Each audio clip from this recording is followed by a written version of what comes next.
Renee, are we on? Are we on, Renee? He says we're on. Can you hear me? Can you hear me now? Okay. So if you wish to speak this evening, you need to fill out a white speaker slip and hand it to staff so that we know who you are and we can call you up when the time comes. And we love you too. Hey, Dana, can you check and make sure? I think No, there's speakers in there. Can you guys hear outside in the hallway? No. I mean, in the hallway by where the TV is, not right there. Could somebody go check so we know? By the way, I had some garlic tonight, so I apologize in advance. You have a what? Garlic.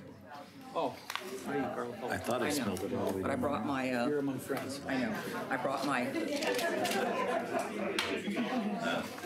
super duper Altoids. Oh, you have to. I'll be chugging them tonight. Yeah, I will, if anybody needs them. Okay, who said they couldn't hear anything? You're out of here. No. People out in the lobby. I know, but they don't have any speakers out in the lobby other than by where the TV is. I've asked Dana. Yeah, she's checking. I'm just asking them because I can hear comments saying they can't hear Or anything. John, you could just stand out there and at the doorway and yell out there everything we say. I might. I like it. Thank you for that great suggestion. Or I could use my Rose Festival announcing voice. So. There we go. Okay.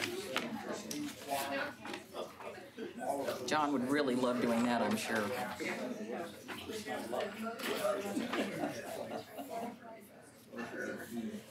So just before we start the meeting, is Robert Heiberg here? I am.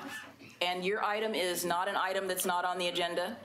It is an item that's on the Okay, then I'm not going to put you in that pile, because what I have here in my hand is for items that are not, that's the first thing, and you didn't specify, so that's why I'm asking. So you're here for item 3A, 3B?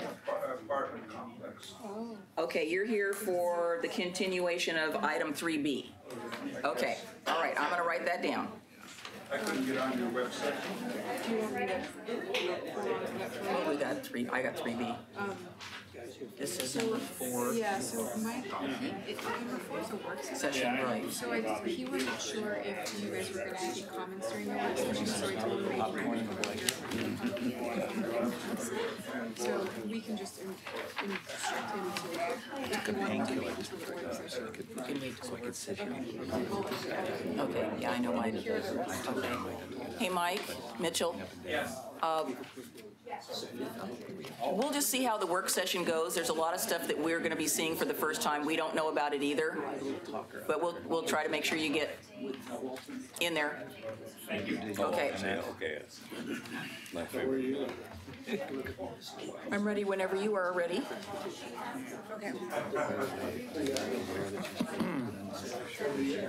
No, I'm not.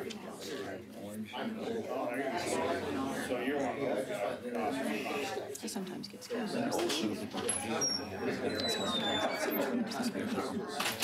Did you ask them to make a copy? Okay, you should probably do it now. Ask Dana, maybe. Okay, Denise, I'm gonna hit start. Okay. Good evening, everybody, and welcome to the second meeting of 2018 of the Oregon City Planning Commission. Our names are here, so for those of you that don't know me, I'm Denise McGriff, and here are my fellow commissioners, Mr. Bob Mahoney, Mr. Tom Guile, Mr. Paul Espy, Mr. Vern Johnson, and Mr. Zach Hankin. Thank you so much for coming tonight. I'm sorry that it's standing room only, but you know, that's good.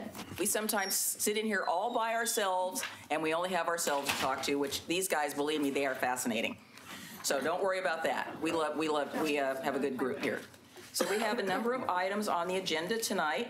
And is there anyone here who would like to make some public comments for an item that is not currently on the agenda? We would love for you to come up and chat with us and let us know what's on your mind. Did you just go be fascinated? Yes, I did. You're not? These people heard this. I know, it's on the record. I will swear to it.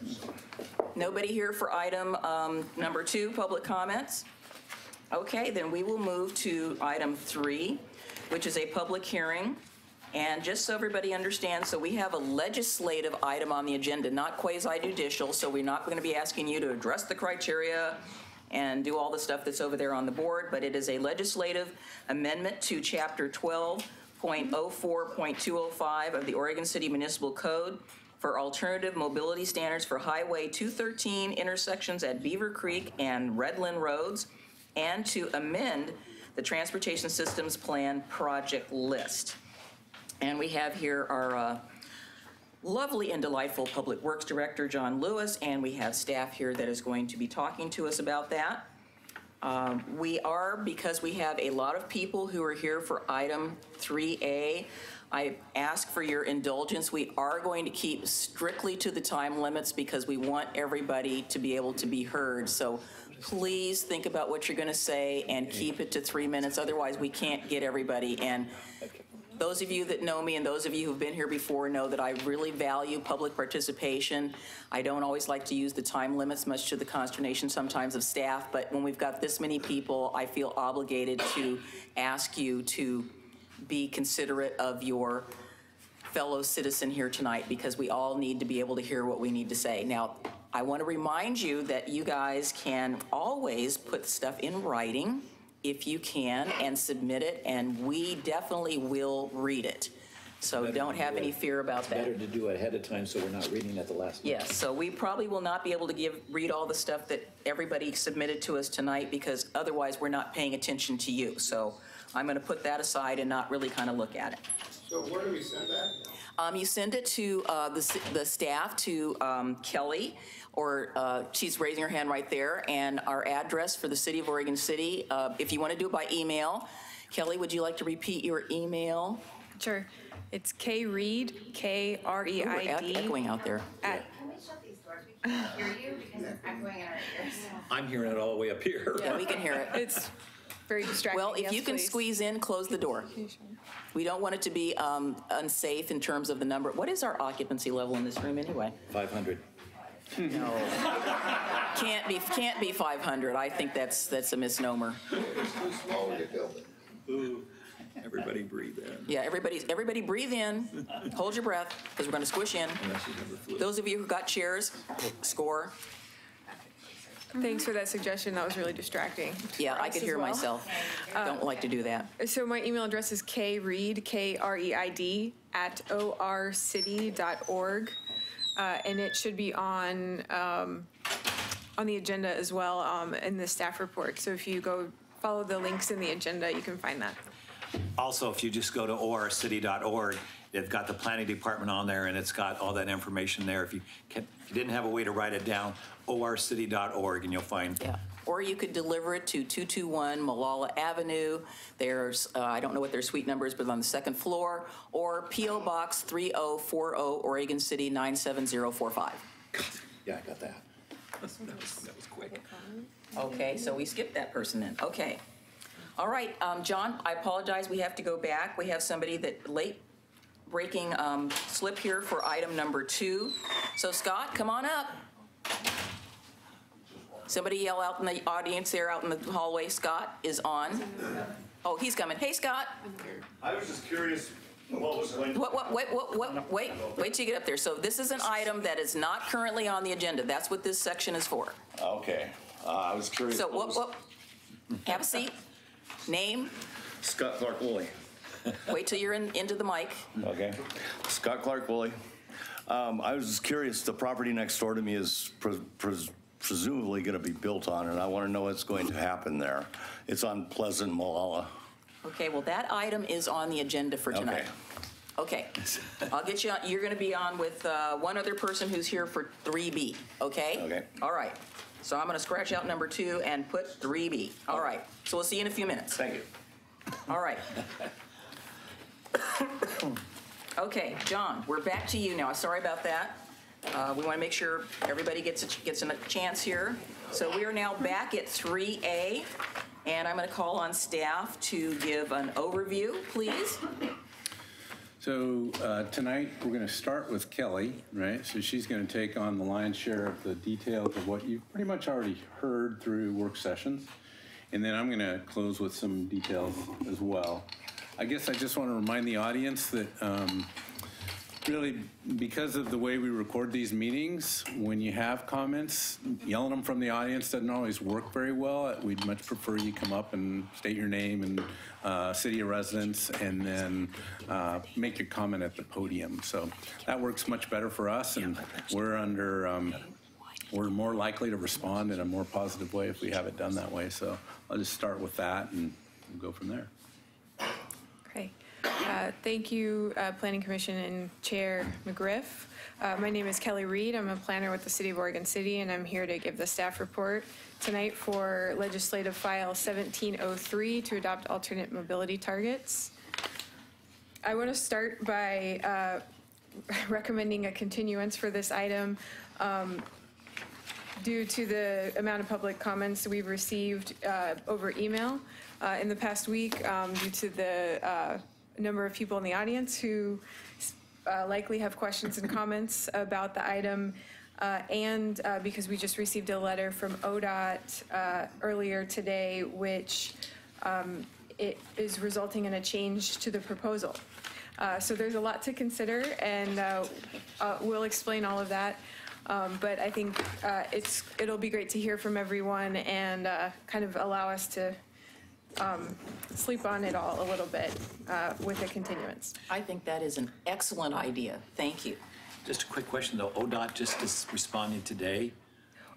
We've been working with ODOT throughout the process, and we finally got a letter from them that changes some things about the proposal, so we'll talk about that. Yeah, I guess better today than tomorrow. They're actually early usually.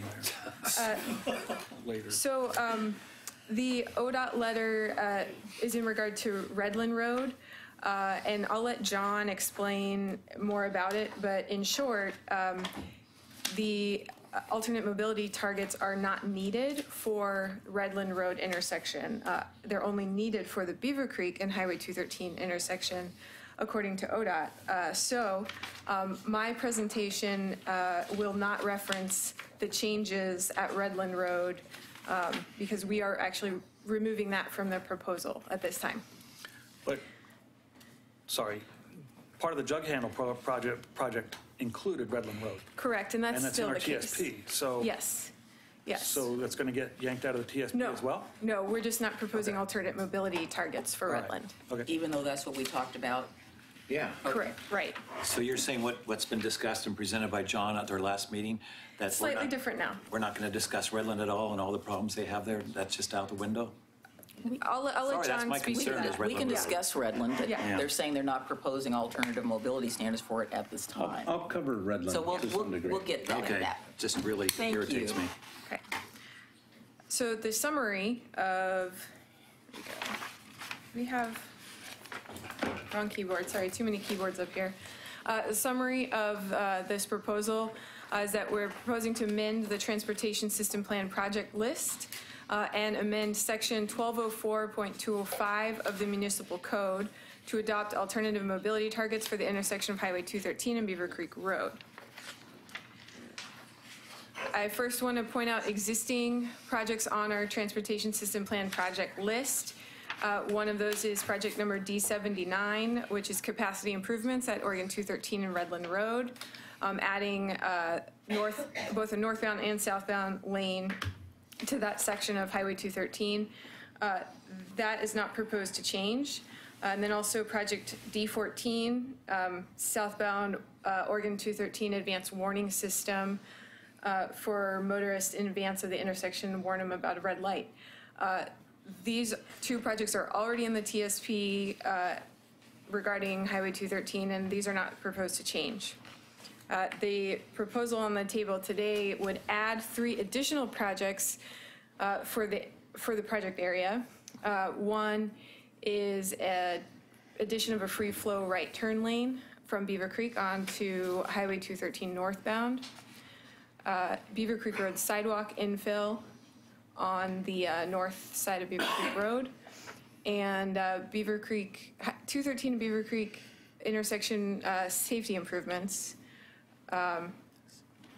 that include crosswalk upgrades, bike lane upgrades, and other similar upgrades to improve pedestrian safety.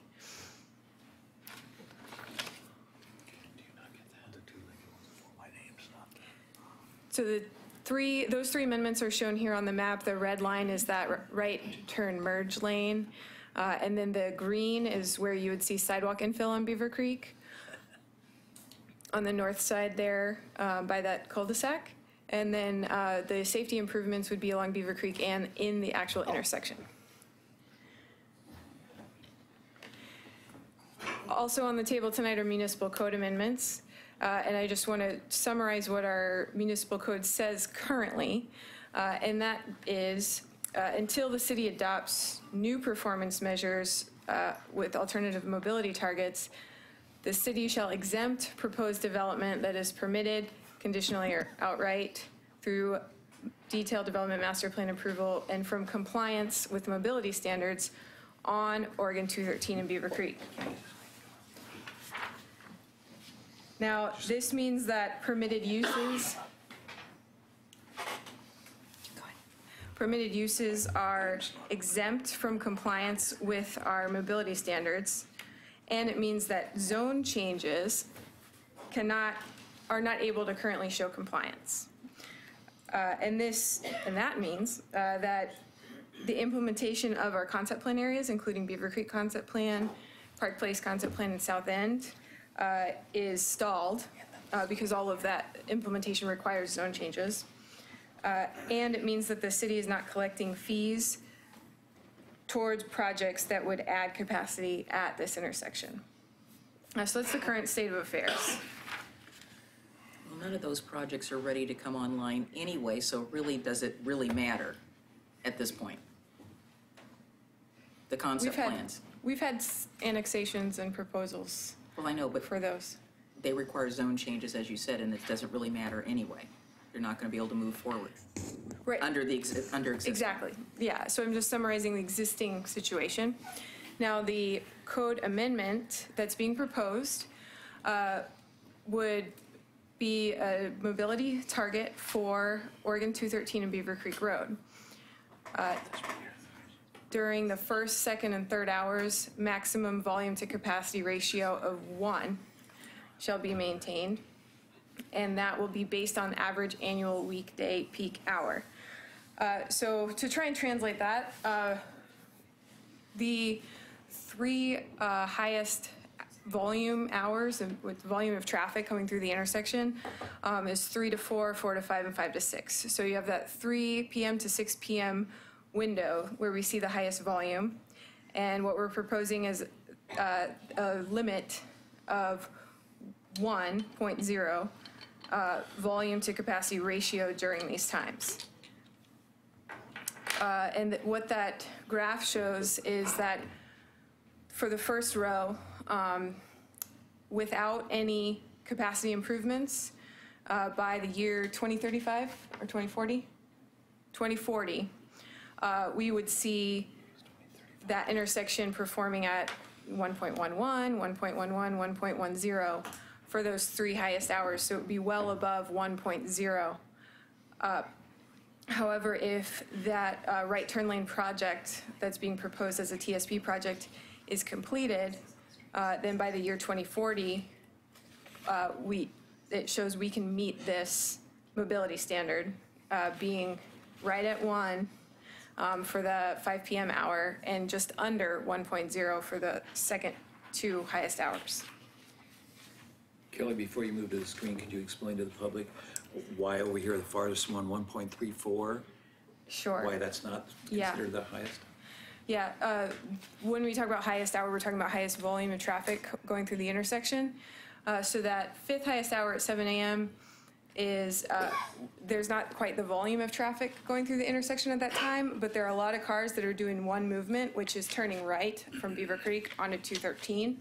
And so it skews that measurement, making it really high, just because of that one movement that everyone's trying to make. So that the right turn lane project that we're proposing to add, the merge lane would actually vastly improve the performance, the flow at that right turn, and it would be down to 0.9 with that improvement in place. Kelly, can I, a couple of things I want to say about this slide.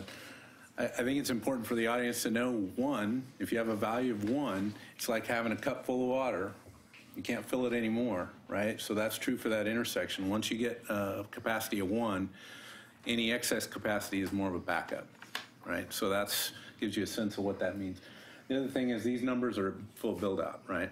These aren't today's numbers. These are numbers using today's counts and extrapolating to full build out for the city. So I think that's important for you to know. John, can I add to that, ask you a question for the public? So at full build out, we know that the Beaver Creek Road concept plan is going to be coming up with a lot of industrial there. How can those numbers not increase when they start building all those homes and all that out Beaver Creek? How can they estimate ahead of time all that build out there? They know our land use planning for that area as to what the concept plan included in it. And so they're using those numbers. They're also using numbers for the county and state traffic as well. And those are based on regional models and transportation planning magic. How's that? Okay, magic.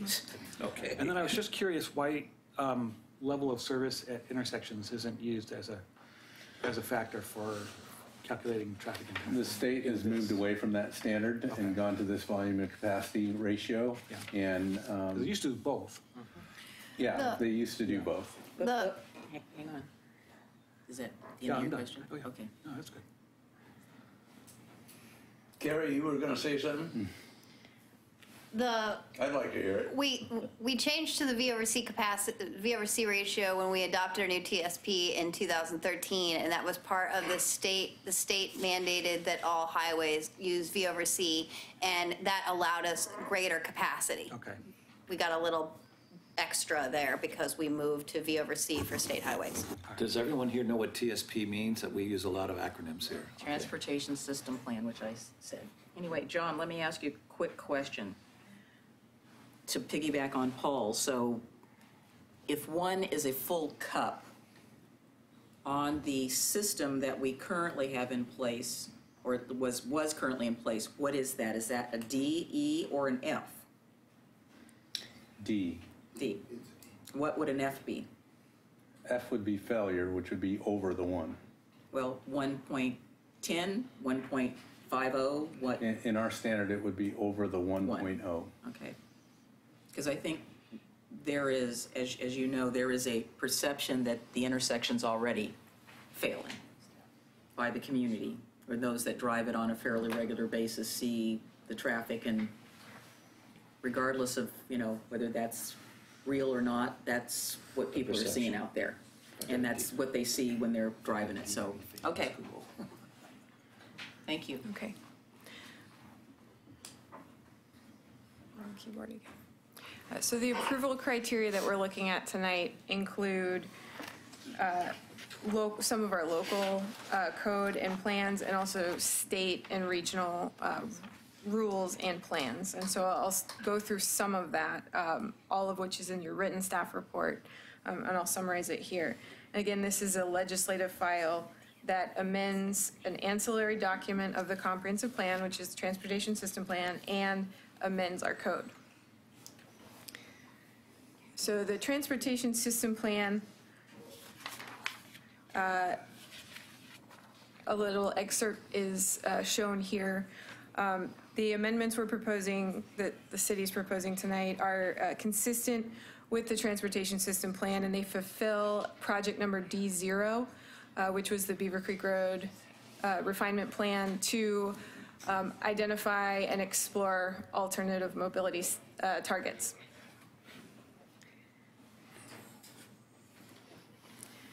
We have many comprehensive plan goals and policies that apply to these particular amendments in this proposal. I'll summarize them here. Very quickly, citizen involvement.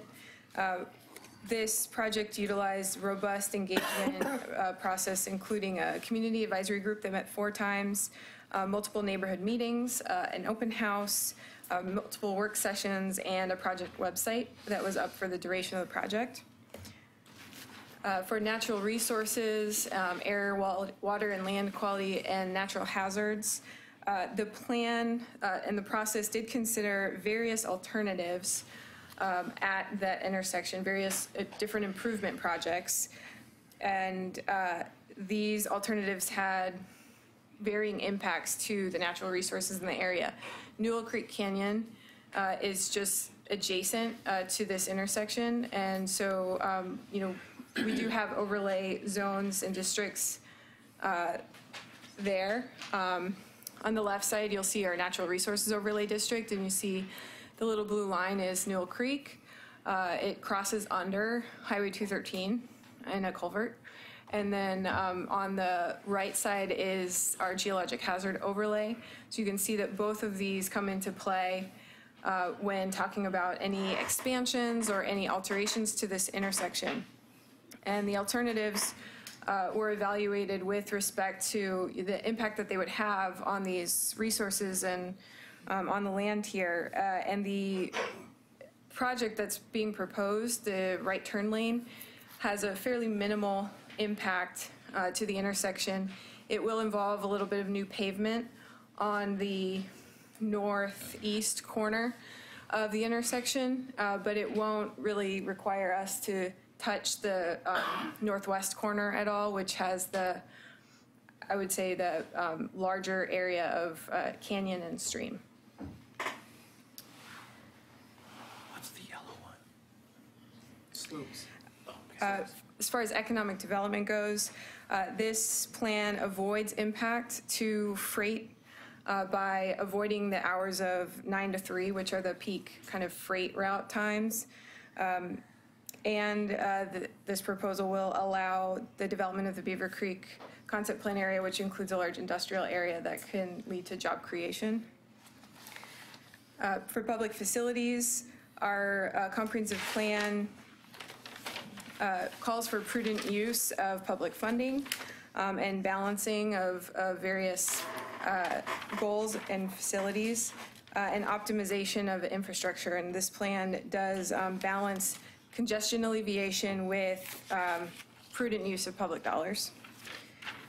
And lastly, the transportation goal includes goals to provide multimodal options, safe transportation system that has the right capacity, is sustainable, and can be funded.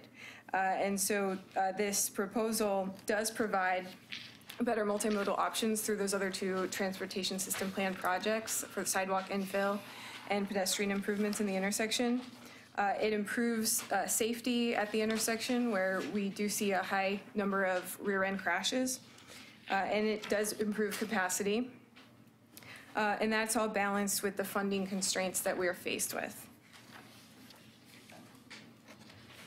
And back to these maps, I just want to acknowledge also that when construction of that project goes forward, mitigation will be required at the time of construction. And the improvement project will go through a land use review process for natural resources overlay district and geologic hazard overlay district. The Oregon Highway Plan is another set of approval criteria.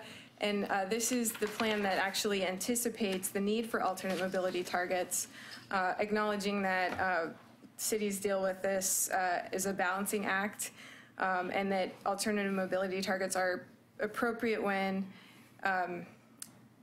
projects to meet the existing standards are infeasible or impractical. And the city has shown in this case that it is infeasible and impractical to build a full project that would be a full solution to the capacity issues here due to costs and due to property and environmental impacts. And the community advisory group and the technical advisory group for the project both agreed that that was the case. And so in short, I want to, or in closing, there are a lot of items I want to add to the record. One is this presentation. Two are the several public comments we received, we passed out to you, and also some neighborhood meeting materials that were passed out to you before the meeting began, and then the draft letter from ODOT that talks about Redland Road that John will explain more about. So, does the commission have any questions? I'm not sure, but we may hold them. Anybody have any questions now, or should we hold our questions till? later. Just kind of a technical report related question. What do the colors in table 5 mean Let me go back to that. in the plan? Is it Not this one? No, I know what those mean, but there was a larger table in the plan. The map, wasn't it? No. It was table 5. We can look that up and get back to you at the end Okay, after the that's public fine. testimony. That's fine. Yeah, there wasn't really a key for it, so I was just trying. And before we continue, you said this was supposed to be about Redland, what you gave us from ODOT? Because I don't see Redland Road or Beaver Creek Road. That was given by It has Paul. ODOT letterhead on the Yeah. top. Oh, okay, so I thought, No, what does this refer to? It doesn't No, say this just helps Okay, explain a thanks. certain traffic model. 'Cause it wasn't Thank you. clear on the plan. Yep. I was looking for the name of the No, road. So just a curiosity killed the cat question, is ODOT planning to send us a letter that doesn't say that it's a draft? Yes. Okay, and unsigned? These typos too. We'll keep cornering ODOT. How's that for you, Denise? I think, Well, it's called herding Yeah. cats. I've Yeah. worked with ODOT. I already know. I know what you're dealing with, so you're preaching to the choir here. So I feel a little weird. This is a full audience. I presented to you folks on this topic at least a couple of times. Would you be okay if I kind of looked a little bit more that direction than your direction as I was Oh, I talking don't through know. this? That's fine. Are you okay? Well, thank you all for being here, first of all. This is an important topic. We've spent a lot of time talking through it with empty rooms most of the time, or rooms that were based on a couple of advisory committees that didn't have a lot of audience participation. So having you here tonight, knowing how much you care about your community is good. It's good to see. I suspect a lot of you are here because you've read it on some social media, and my hope is that it's all accurate information that you're reading from, but I suspect that it's probably not. I'm here to tell you that this is, like Kelly, maybe I'll just reemphasize kind of what Kelly said, is I feel a little bit like we're in between a rock and a hard place on this intersection. It's a difficult intersection. It's been a long time standing intersection.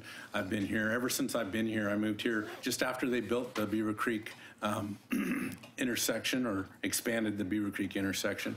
And I know at that time they had some pretty grand ideas about grade separated interchange at that location, and they decided not to go with that particular project. So again, thanks for being here. The city started really kind of looking hard at this intersection through our transportation system plan. So the city has a transportation system plan. All cities do, or most cities in Oregon have a transportation system plan. And that's really where the city does a lot of public meetings just like this one, and we really start looking hard at all of our transportation problems. Clackamas County also has a transportation system plan, but surprisingly enough, they don't do any planning inside the city boundaries, and don't necessarily subscribe to that line of thinking. I think they should look a little deeper inside the cities, especially when they're streets that belong to the county. But in this case, their transportation system plan defers to the city's TS, and I'm going to go back to the TSP. So in 2013, we updated ours, and that transportation system plan looks at current conditions, but looks out, and it looked out to year 2035, when it assumed full build out at 2035.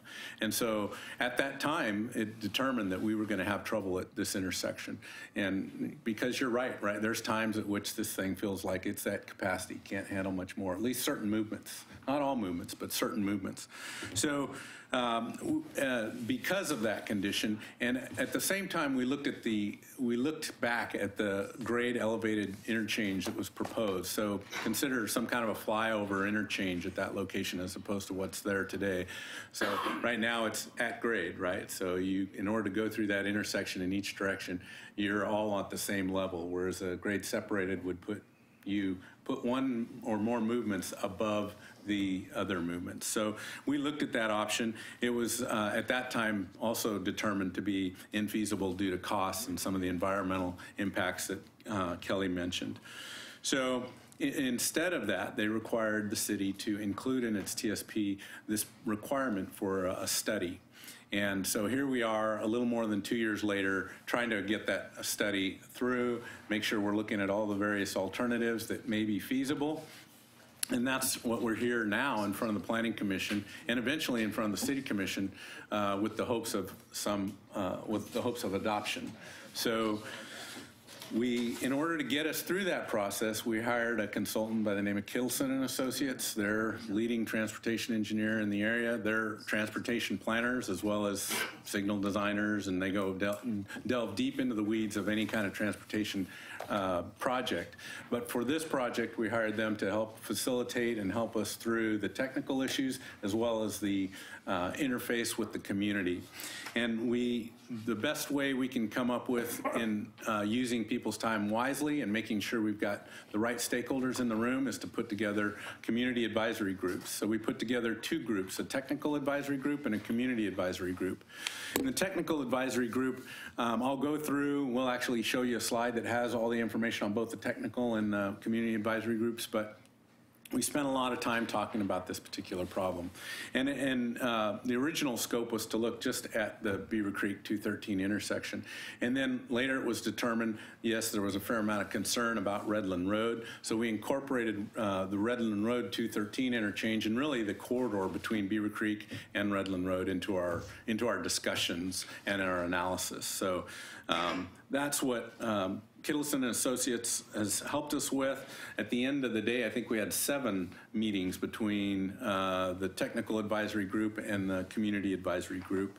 And we looked at all kinds of things from the various kinds of projects that we could implement or maybe not implement. We looked at the gamut, everything from the grade separated. ODOT had some pretty interesting ideas about a clover leaf at that location. I think somebody on the advisory committee actually suggested a roundabout. We talked about all of those. Some of them, the technical advisory committee was less impressed with than maybe the community advisory group would be. Because they know the technical issues behind things like a roundabout for an interchange like 213 and Beaver Creek Road. We looked at ways to measure. The state measures this V over C, and they have a specific way in which they measure it, what time of the year they measure it, and how they measure that.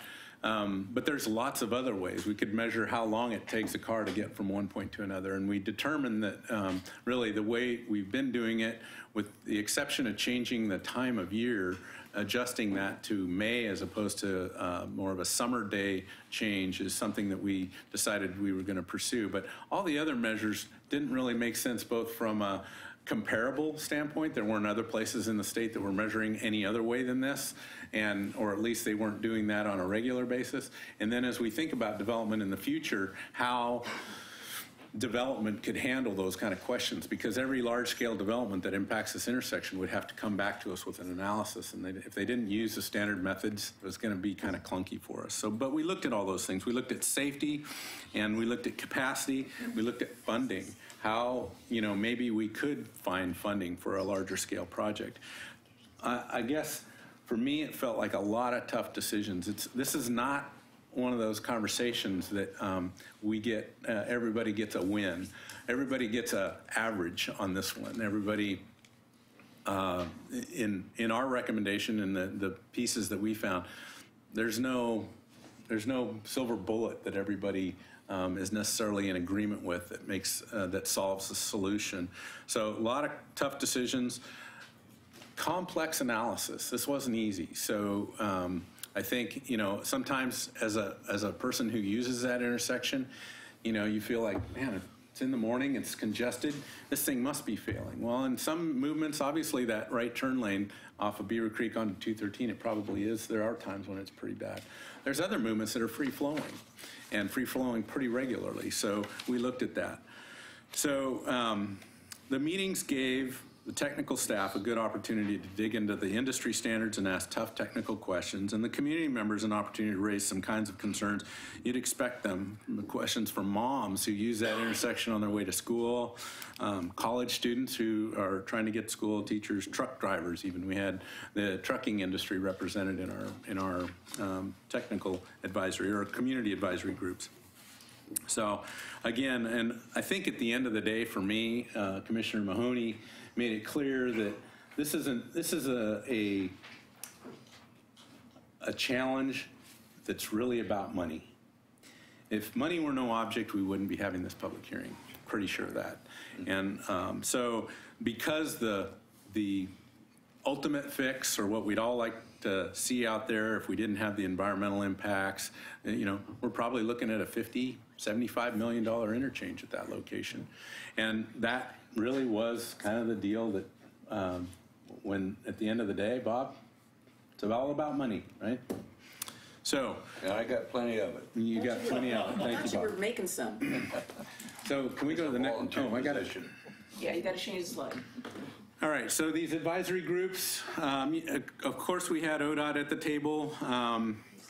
You know, they were there to tell us, yes, it's their facility, but by the way, Oregon City, this is not as high a priority in the region as all our other needs. So we've got funding problems all across the region, and this one just doesn't meet that level of concern, and we're simply not going to contribute. This study, by the way, Oregon City paid for this study. We didn't get other agencies to contribute to this study, and that, I think, is unfortunate, but that's the world in which we live in. But they definitely weren't there to fund, they weren't there to offer the kind of funding that it would take to do something even larger scale than what we have. What we have for the Beaver Creek 213 project is like a $2.8 million project. They're not proposing to help us fund that project. We're proposing to fund that project through collection of transportation SDCs, which is paid for mostly through new growth. We're also probably going to have to find some other funding to do it too, because that only covers a portion of it. Because a lot of that problem there isn't just based on new growth, it's based on existing growth too, or existing traffic as well. Metro was there to remind us that, hey, you've got growth requirements in this community. You need to take your share of growth. So, and they were a good partner. Clackamas County participated. They were at the meetings and they participated. We heard from them pretty clearly as well. Hey, we've got bigger needs in the county than this particular intersection. So, while that was tough to hear and frustrating for some of us who live and use Beaver Creek all the time, I get it. We have those same issues on smaller scale, but they were at the table. And then, of course, Oregon City.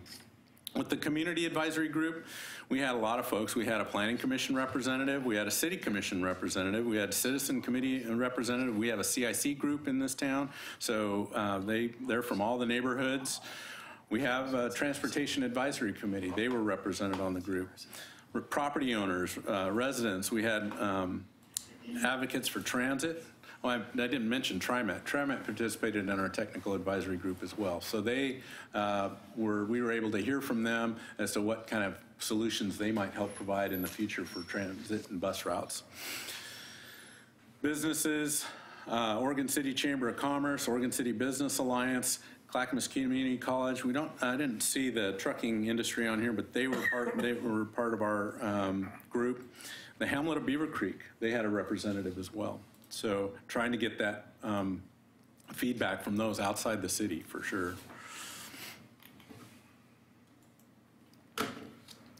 So yeah, Redland Road is yet another bottleneck at times through 213. We see it, most of that problem happens more often when I-205 is backed up. That's when we see the biggest problem. But our future project at that location is to add an additional through lane from really the just south of the Holcomb overpass to what we call the limits of the jug handle project. So many of you probably experienced the several days of closure when the jug handle project was built. That project went very well. I suspect when we build this project, it'll go very well. It'll be very disruptive, but this was the fix, was to add an additional lane to Redland Road. Now, this project is also still in our TSP. It's also in the regional plan, and that's why ODOT suggested that we not include it in our ask to the Oregon Transportation Commission, was because it's in our TSP. But more importantly for them, it's in the RTP as a project that could be funded. And tell them what the RTP is.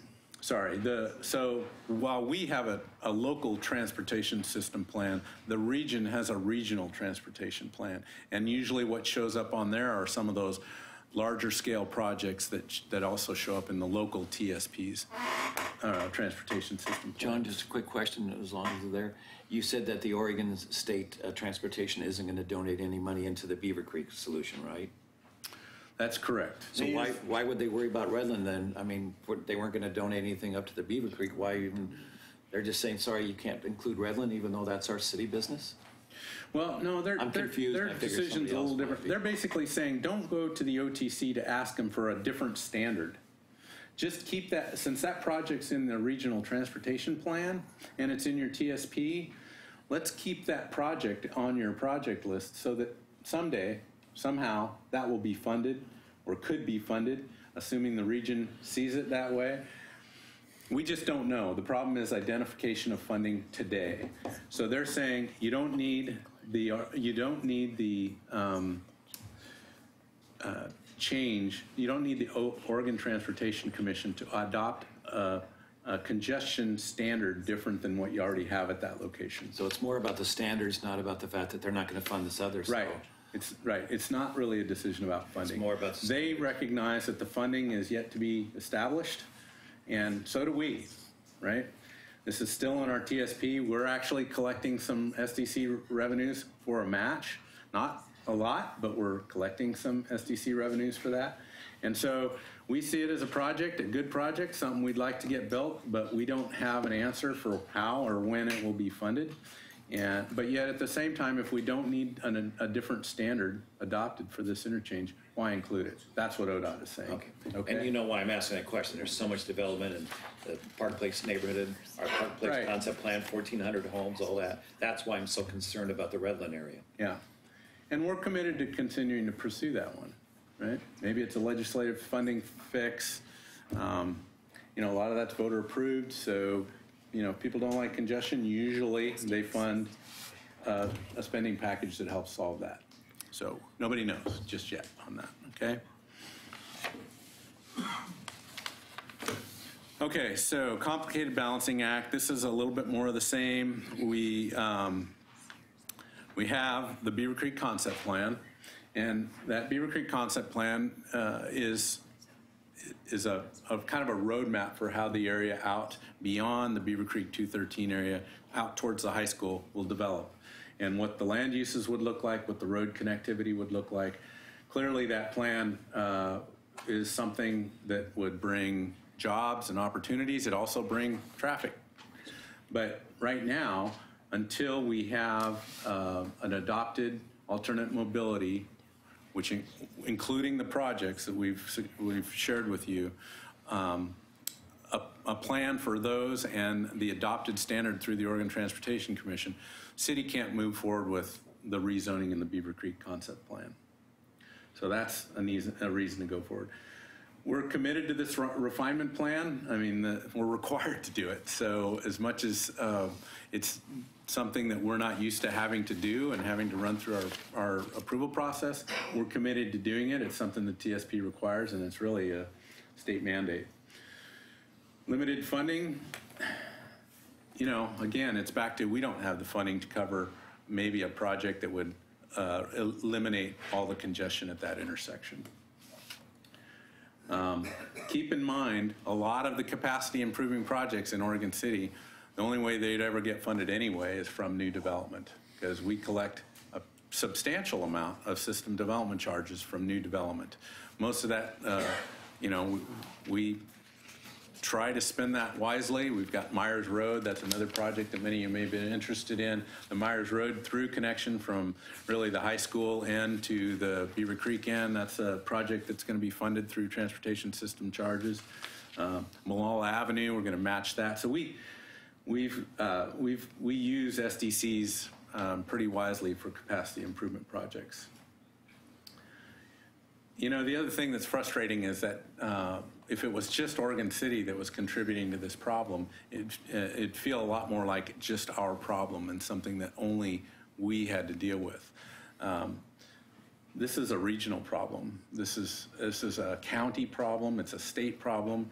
It's a city problem. And, we need those other partners at the table if we're ever going to come up with something beyond what we're recommending today. And we just don't have that right now. So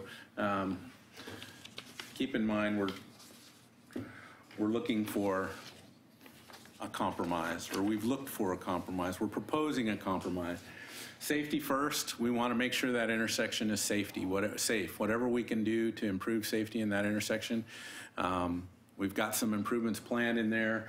You know, ODOT's pushed pretty hard on the fact that that's a corridor that needs to move a fair amount of traffic along 213, but maybe there's a solution that would reduce speed in that corridor. That might also affect the ability to move traffic through there, so I'm not sure that's the right solution. Obviously, the capacity projects that we've already been talking about, this alternate mobility, and just to reemphasize, the state has a standard for how they measure congestion. This project moves that up a little bit so that essentially those of us that drive through that intersection, we have to live with a little bit more congestion. And we're saying that's going to be okay. And that's what this is, that's what this is really about. If we can do that, we can then continue to see jobs and opportunities out in the Beaver Creek concept area. If we don't, well, for one, the Beaver Creek concept plan would not move forward, and some folks, I think, would probably appreciate that. But for us, it's as a city, we've gone through a lot of public hearings where folks are interested in seeing the city continue to utilize opportunities. Metro is another agency that folks, some love, some not so much, but they've got growth projections, and we're obligated to meet those growth projections. So we want to utilize that area out there as planned, and that's what adopting alternate mobility targets would do.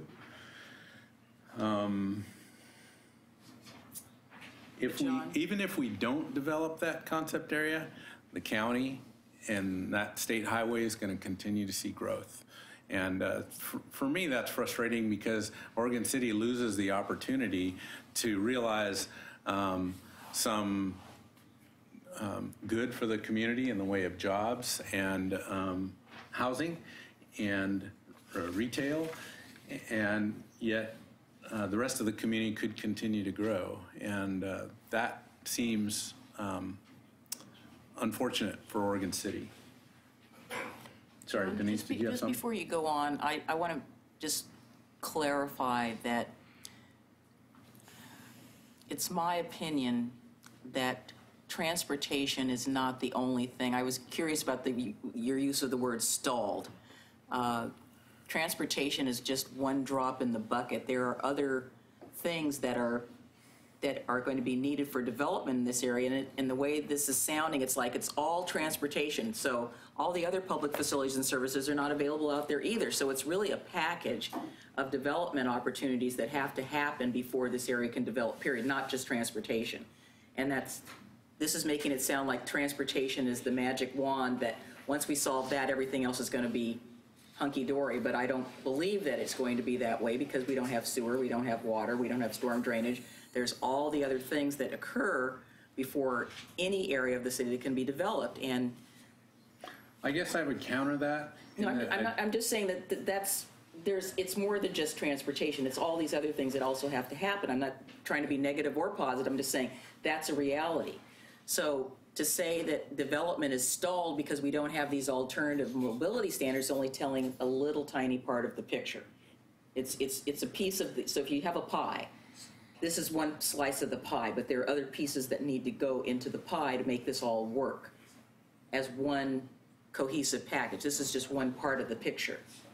I guess I would describe it as not a piece of the pie. It's probably 2/3 of the pie. Well, I didn't say how big the pie was. I just said it's a piece of the pie. Well, I want to make sure that the listening audience understands, because you've made a point that I think is, I want to make sure it's informed in the way that I would say this issue is a big issue because it prevents us from adopting zoning out there, which prevents growth. The water and the sewer, the utilities, let's just say, are, yeah, they're big impact items also, but they're not, first of all, legislative hold, and they're more solvable. For instance, we're building a sewer line in Beaver Creek Road right now. We know we've got 2 water providers out there right now. So there's solutions to those things. Yeah, they're complicated and they're going to cost, we also collect system development charges through water connections and sewer connections, stormwater, parks, those kind of things. So we're going to be spending some of those, as well as the development community is going to be spending some of their own money to build out that infrastructure. This transportation issue is different to me and a lot more challenging with regard to there's specific limits by law, and I don't know if I'm... Yeah, and I get what you're saying. I look at it a little more comprehensively. Okay, think of it as two-thirds of the pie, not a piece. I'm looking at the bigger picture of how everything comes together, and this is just part of it. I agree with you. Second it. Okay, so we've kind of talked through this already. We've had a fair amount of public outreach. How many of you loved getting those little 3x5 cards? I got one too at my house. Just know that that's kind of the mechanism that we're obligated to do that, as well as meet with the neighborhood groups, have public open houses, do all the other things that go along with that. That's the one mechanism that I think is legislatively required. Is that true? To actually send out that public notice. And when I read it, I went, oh, that's great. I need a magnifying glass, first of all. And it's fairly confusing. But sometimes that confusion takes certain people to the website or another place where they can find out more information. John, that did show up on social media because a lot of people didn't understand that blue card because it said it may affect the value of their homes. So that led people at different directions. The state law requires that we say that. We would love to say other things, but the state law tells us what that card, exactly what the words they have to say. That's what I figured, and I wanted to clarify that. Carrie, what would be a great suggestion is that we have the state words, which believe me, you would not believe how many people, how many aisle conversations we had in Fred Meyer about that postcard. And I explained, here's the revised translation. This is what it really says. And I said, well, maybe what we ought to do is have the state thing, and then the postcard opens up a little bit bigger and says, here's what we're really saying. Just because people were very frustrated, and some people were freaked out by it. And I said, look, no, there's nothing to be freaked out by this. And I actually had people come up to me with it in their hand. What does this say? Well, with the significant cost of mailing those cards, I really hope people go to the website because we do work really hard to put all that stuff on. And in reality, they just aren't going to always do that. So state wording lets the state pay for it. Yeah, I wish that they would. All right, John. Once again, the state's giving it to us. No, they aren't. So, support for alternative mobility targets. I would say the community advisory group and the technical advisory group, there wasn't one person in the room that was jumping up and down in celebration of this decision. It was a tough decision, but the reality of it was if Oregon City is going to continue to thrive in a positive way, that we're going to have to compromise on this one. So we've got the support from the community advisory group, obviously the technical advisory group. I wanted to mention our Transportation Advisory Committee. Again, Bob Mahoney serves on that, and none others in the room, but it's a full committee of folks that are committed to this. They had to listen to me and others several times and go through the consideration of this topic several times. And at the end of the day, they said that's the best solution, short of winning the lottery, right? And while ODOT has given us a little more clarity on the Redland Road piece and what their thoughts are on that, that's the big change from ODOT, is that we've been chugging down the tracks, planning to move forward with a recommendation to the OTC about Redland Road as well as Beaver Creek. And I think later in the process, they realized that, because it's a project that's listed in the RTP, that would satisfy the need and not to recommend an alternate mobility target for Redland and 213. And so our final recommendations, and this is, again, a little hard for folks to understand, but we want to adopt an alternate mobility target for Beaver Creek and 213, and we're saying up to a VC of 1 for 3 hours of the day. And in order to stay within that, we've got some projects that we would need to build. That westbound right turn lane would be the main project. That's a well, I think that all three projects added up to a $2.8 million project. Is that how you remember that, Dana? Close to it. Beaver Creek Road to Maple Lane safety improvements, and then the sidewalk infill. And then for Redland Road and Oregon 213, not necessarily adopting alternate mobility targets, but committing to pursuing funding for the second phase of what we call the jug handle project. Normally we have a question slide here, but let me go back. Okay. Can you put that back to the recommendation slide and we'll... Hey, gentlemen, any questions at this stage? Something that was, you heard or didn't understand? What do you think? Pretty clear, I think, for So you've got, at this stage. You've got it all solved. Okay, No, I good. do not have I'm it gonna all look. I'm solved. gonna look to you then. In fact, I think who I'm getting ready to listen to is our audience tonight, and it looks like we might be here for a while to get that done. Yeah. And I don't have any questions. I'm just disillusioned and disappointed in leaving Redland Road off this, because that's my number one subject. Yes. Well, we will talk about that. I know. Not at this time, but I know. Yes, Bob. John, for the record, because I don't anticipate or expect that you're going to have an answer for it, because I don't, is why are the citizens of the city of Oregon City asked to fund and include this in their plan when it's a state highway? Yes. And should be a state responsibility. And this intersection is being fed by county and state traffic generated outside the city. It's just an accident of geography that this intersection is within the city limits of Oregon City. Now, why are we being asked to carry the burden of financing this? Because we wanted to build. That answer just eludes me. It confuses me. It makes me mad. I presume it makes the taxpayers and citizens of Oregon City upset. I don't blame them a bit. Why are we being asked to bear the burden? And I'll piggyback on that and go on record and Oh, we're on the record. throw Metro into the mix here too, because they're asking us to maintain certain density standards, adopt these plans, and then leave us holding the bag for funding the intersection improvements. So I think it should really be a joint regional solution for beyond that, it this flies and other right in the face of statewide planning, land use planning, Senate Bill 1. It just flies right in the face of that. It completely contradicts it. So what you're saying is that we're being thrown under the bus. That's exactly it. And because of that, how do you approach it rationally to adopt any reasonable standards of improvement and justify it? I can justify it up to a certain point, but not when it comes to solving the regional aspects of it. That I can't justify.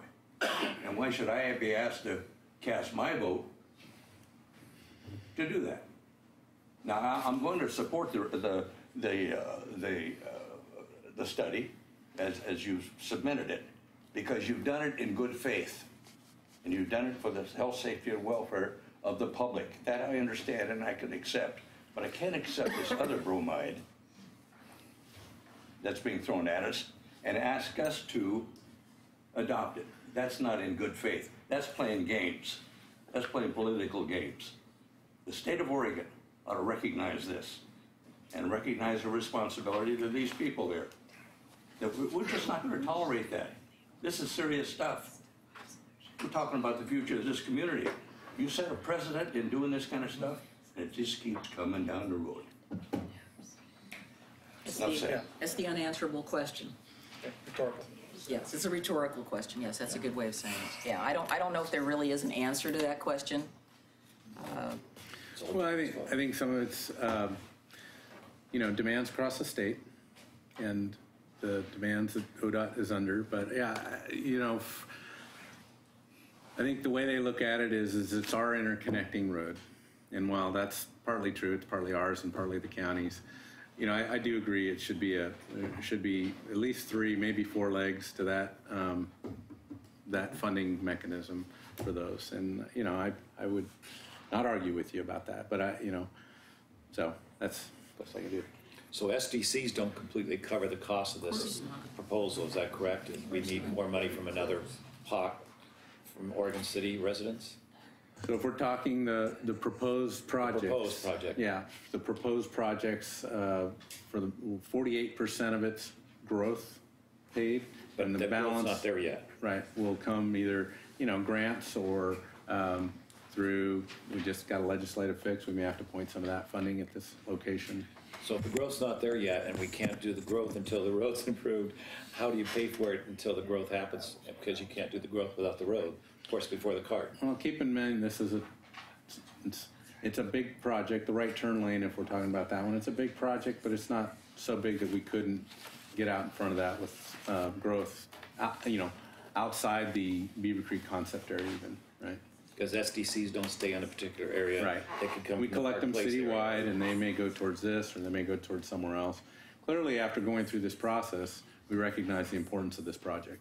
And kudos to the city of Oregon City for taking on that responsibility. I mean, that's a bright star in our crown here, but that's about as much as I would care to undertake, and admit that that's something that we can handle. And one more thing I would add to that is that, so we're legally required to do this because the Oregon Highway Plan tells us we have to find solutions for intersections within our jurisdiction. But right now, we are not collecting money for these improvements until we adopt a plan that says, yes, these are the improvements. So we're in this critical phase where if we adopt the plan, then we'll know we want these turn lanes, and we can then collect money from the development community to pay for that. Right now, we're not collecting money for these solutions because it's not in a plan. So right now, we have no plan. So the first step is just to Don't we create the plan. currently have SDCs that are being collected? Not for this because it's not adopted. But don't SDCs again go into a general pot that are used in all portions of the city? Let's say Park Place SDCs go into a general pot that could be used for this? They're adopted for projects on an adopted project list. Okay. And so we don't collect SDCs for this because this isn't on any adopted list. And this proposal will add these projects to the list so we can collect for them. Does that mean SDC costs will increase? Actually, that's next month's debate. And, but yes, the proposal is for increase in transportation system development charges. Okay. And Denise, I have a question. So, Absolutely, just jump right in, Thanks. sir. I got a question for Carrie. Carrie, if we adopt this alternate mobility study, are we admitting to accepting responsibility for improving the entire intersection? No, we are setting new standards that are going to allow the city to grow over the planning horizon. That's all, we're setting a new threshold. And we're saying, these are 3 projects we can do. We can't afford this big ticket item, so we're setting a new threshold. But we don't shut the door on future state funding. No, and that's part of the reason why we want to leave this phase 2 of the jug handle in. If we take it out of our plan, we won't be collecting money for it. Even though it's an expensive project, we won't have a chance to do the project. If we adopt alternative mobility measures for Redland Road, as we had originally proposed, we would end up taking this phase 2 of the jug handle out because we're saying we can't build it. It's financially infeasible. We won't be able to build it, so we need these alternative mobility measures. So how does In it a apply way, to it's better to 213? keep it in. In a way, it's better to keep it in, so we're collecting money and we're leaving the door open for this project to happen. And so we see that as sort of an opportunity, if you will. I mean, it's a long shot. It's an expensive, big ticket item, but that's what ODOT is offering us here, and we kind of think that is the best way to go. Good plans should not be foregone because they're too expensive. if we can identify, I mean, a way, yes. I mean, I think there's a difference between the jug handle and the flyover. I have to forgo an Fair expensive enough. house. I agree. Can't afford it. But I'm not an engineer. Neither am I. So we've got And I'm 40, not an attorney. yes, we've got 48% that you say is going to be covered by SDCs, and by my simple math, we've got 52% that we need to come up with some money someplace else. And I think what you were alluding to was that SDCs don't really cover the true cost of development. So the taxpayers have to. So we're kind of a little bit behind, but that's, and we have other needs in the community as well, so that's where the juggling part comes in, because, The jug handle part. no, I said juggling, I not know. jug handle, I but was yes. kidding. Okay, so we're gonna go to the public comments, and we have quite a few here, so would it be, I would like to ask people, it's okay with you guys to come up two at a time? That way we're not having people shuffling through. Do you want to remind everybody of the? Yes, everybody's already heard that. I don't think I need to repeat it. Yes. We are supposed to cut off at 10. Well, we're doing fine right now. Okay, We'll get as many as we can. Oh, see, okay, so we won't let them keep long, so they're leaving already. Okay, bye. Thanks for coming. All right, so I have Lynn Anderson and Bill Merchant. Marchant? Mashant, yes, sorry. Come on up. We're gonna do two at a time. Thank you so much. Yeah, it'd be nice if in the future it could be a little shorter at the beginning, because you lost half your crowd. That was the exciting It's a part. lot of, it was too much information. Yeah, well, we need as much information as we possibly can. We're being expected to make a decision. We need information. Okay, you ready? I'm ready whenever Okay. you're ready. Lynn Anderson, Oregon City. We have been kicking this can down the road for a long time. It's been created by developers, paid traffic engineers with their hired studies and their lawyers telling you that you can't consider the public's personal experience testimony, but you have to side with the developers and the application criteria. And it's been sped up, this decline, based on the actions of our state and our city's violation of our city charter, taking away the right of the voters to vote on annexations. I'm not anti-development. I support development, but not at the cost of livability to the citizens of the city. And unlike the developers who collect their money and move on to the next project, I have to live with the results. I truly appreciate the work of our city's public works engineer. They've taken on a task of trying to mitigate our overburdened intersections with very limited funds. The improvements that they brought forward, such as improving turn lanes, extending the merge lane on 213, these are our good ideas. Additional changes like bike lanes, pedestrian sidewalks, increased bus routes, these are all good.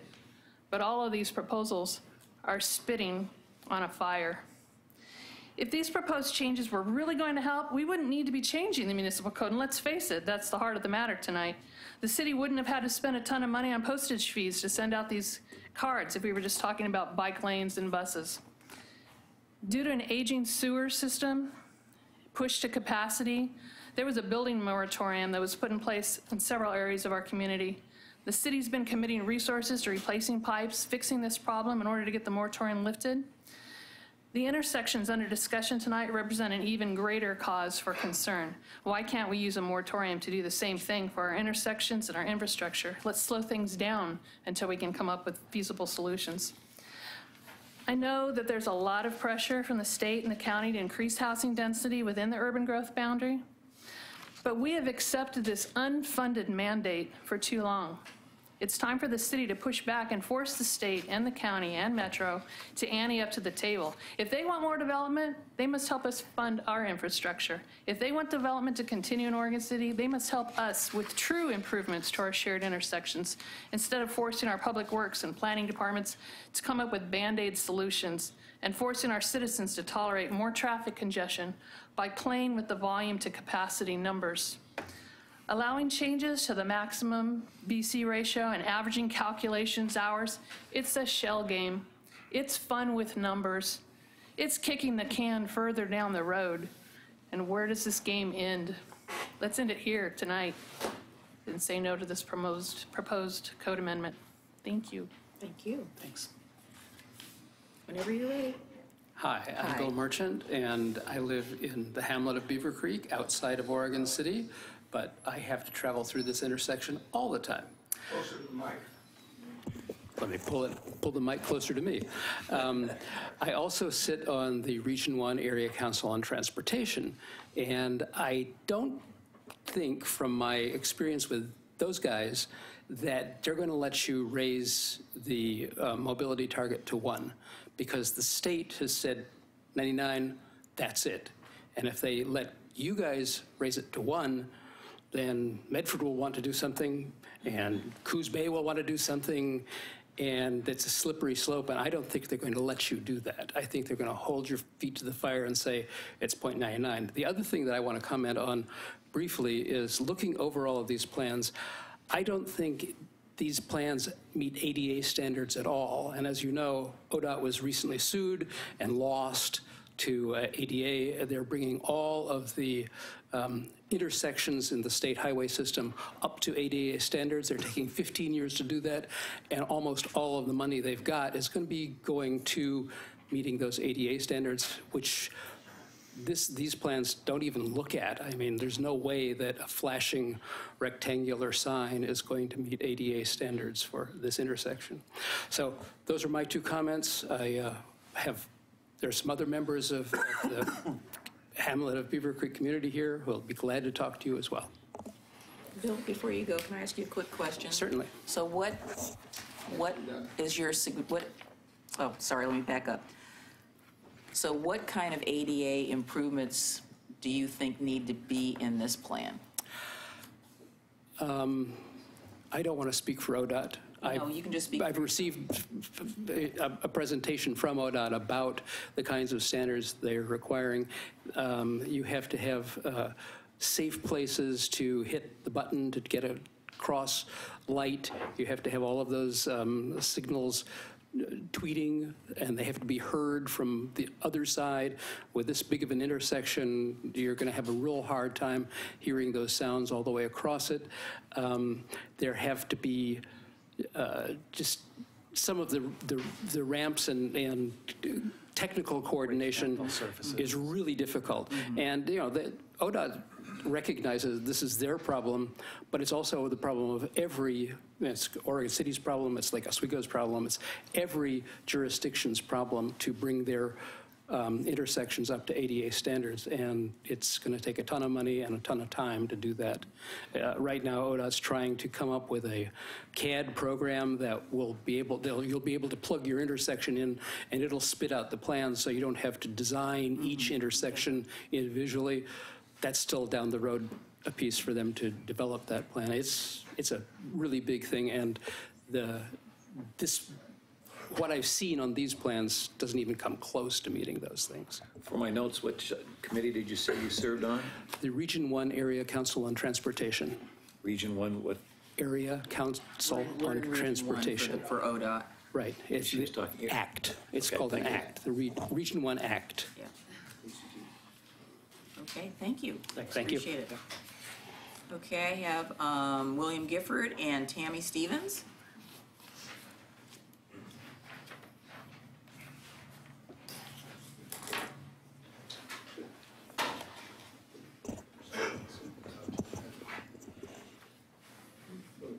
Ladies first. Oh, how kind of you, thank you.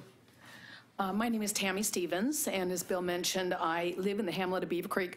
I am also the chair of the board of the hamlet of Beaver Creek, and I am here representing them this evening. First and foremost, I spent nearly 10 years on a planning commission for Clackamas County, and I just want to stop and thank you. This is a huge commitment of time and effort, and I know what you go through, and it's hard, so thank you for doing this.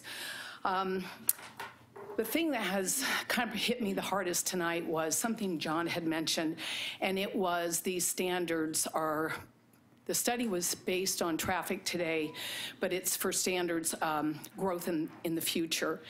There's a huge amount of growth planned for Beaver Creek. I know you know that. Right across from the high school, there's the enterprise zone. All the school buses are going out there. There's the Beaver Creek Road Concept Plan. Clackamas Community College is exploding with growth, which is fabulous for our region. horrible for our transportation.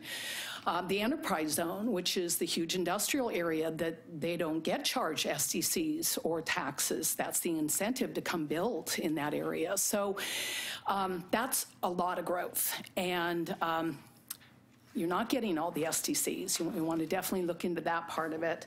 Also, so my point being, this 1.0 today isn't going to be 1.0 even a year from now. That's just not possible. So I really debate that statement.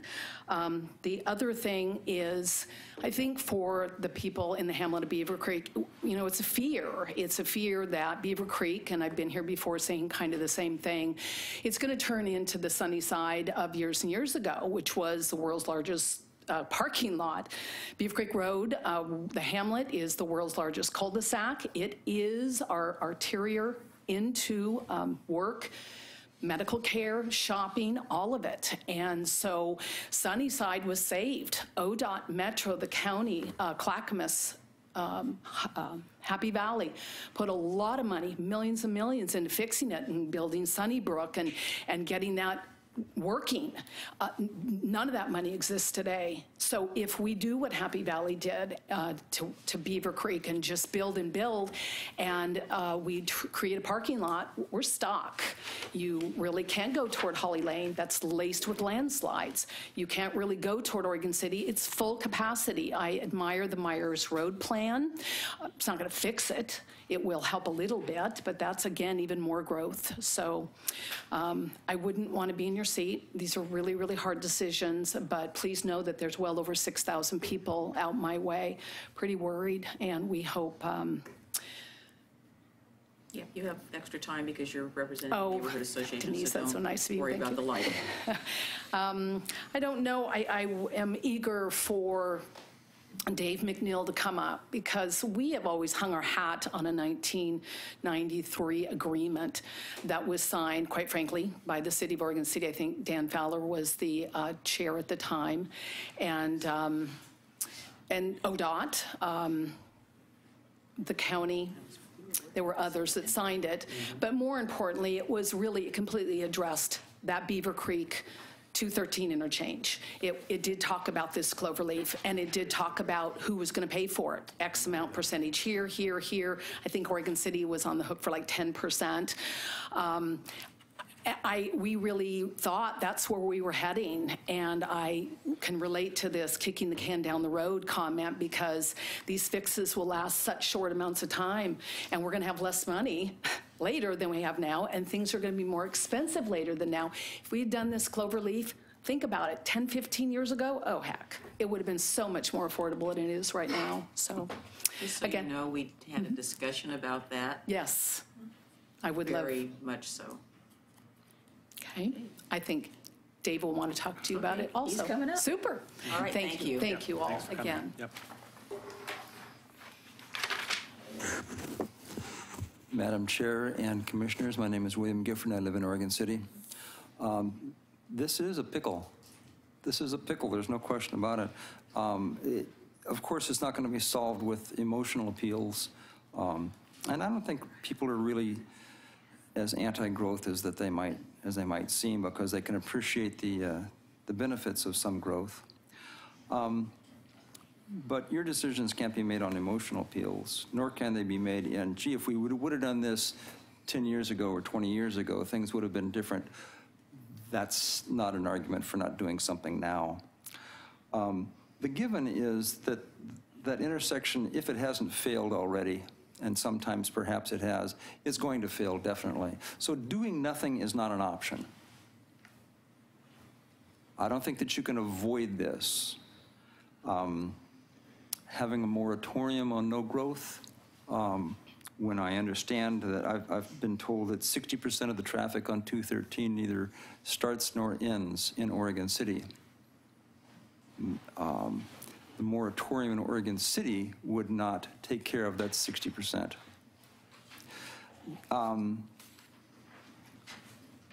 There was two committees, actually there were two committees, intelligent people that worked long and hard for over a year on this and came up with basically two solutions, as you know, the dedicated lane and the relaxed standards. Not a perfect solution, a compromise. I think Commissioner Mahoney had it right about it's about money. Sure, it's about money, how to pay it and who should pay it, and why should Oregon City pay it? And the answer is really because nobody else will. State isn't going to. We're not going down beating our legislators up. Metro isn't going to. County isn't going to. If we don't do it, we are in violation. Yes, it's an unfunded mandated. Yes, it's not fair, but we need to do something. This seems like a reasonable compromise, and something, again, has to be done. I don't think it's that expensive to do what needs to be done. I think the whole thing could probably be done for less than $1.5 million. Really, when you're talking about major municipal projects, that's not insurmountable. But the concern about funding doesn't seem to me as though that's a planning commission responsibility. I would strongly recommend adopting these recommendations with the caveat of looking farther down the road for a better solution so that 10 years from now we could say, gee, I'm glad we did that 10 years ago. Thanks. Thank you. Come on down, Dave.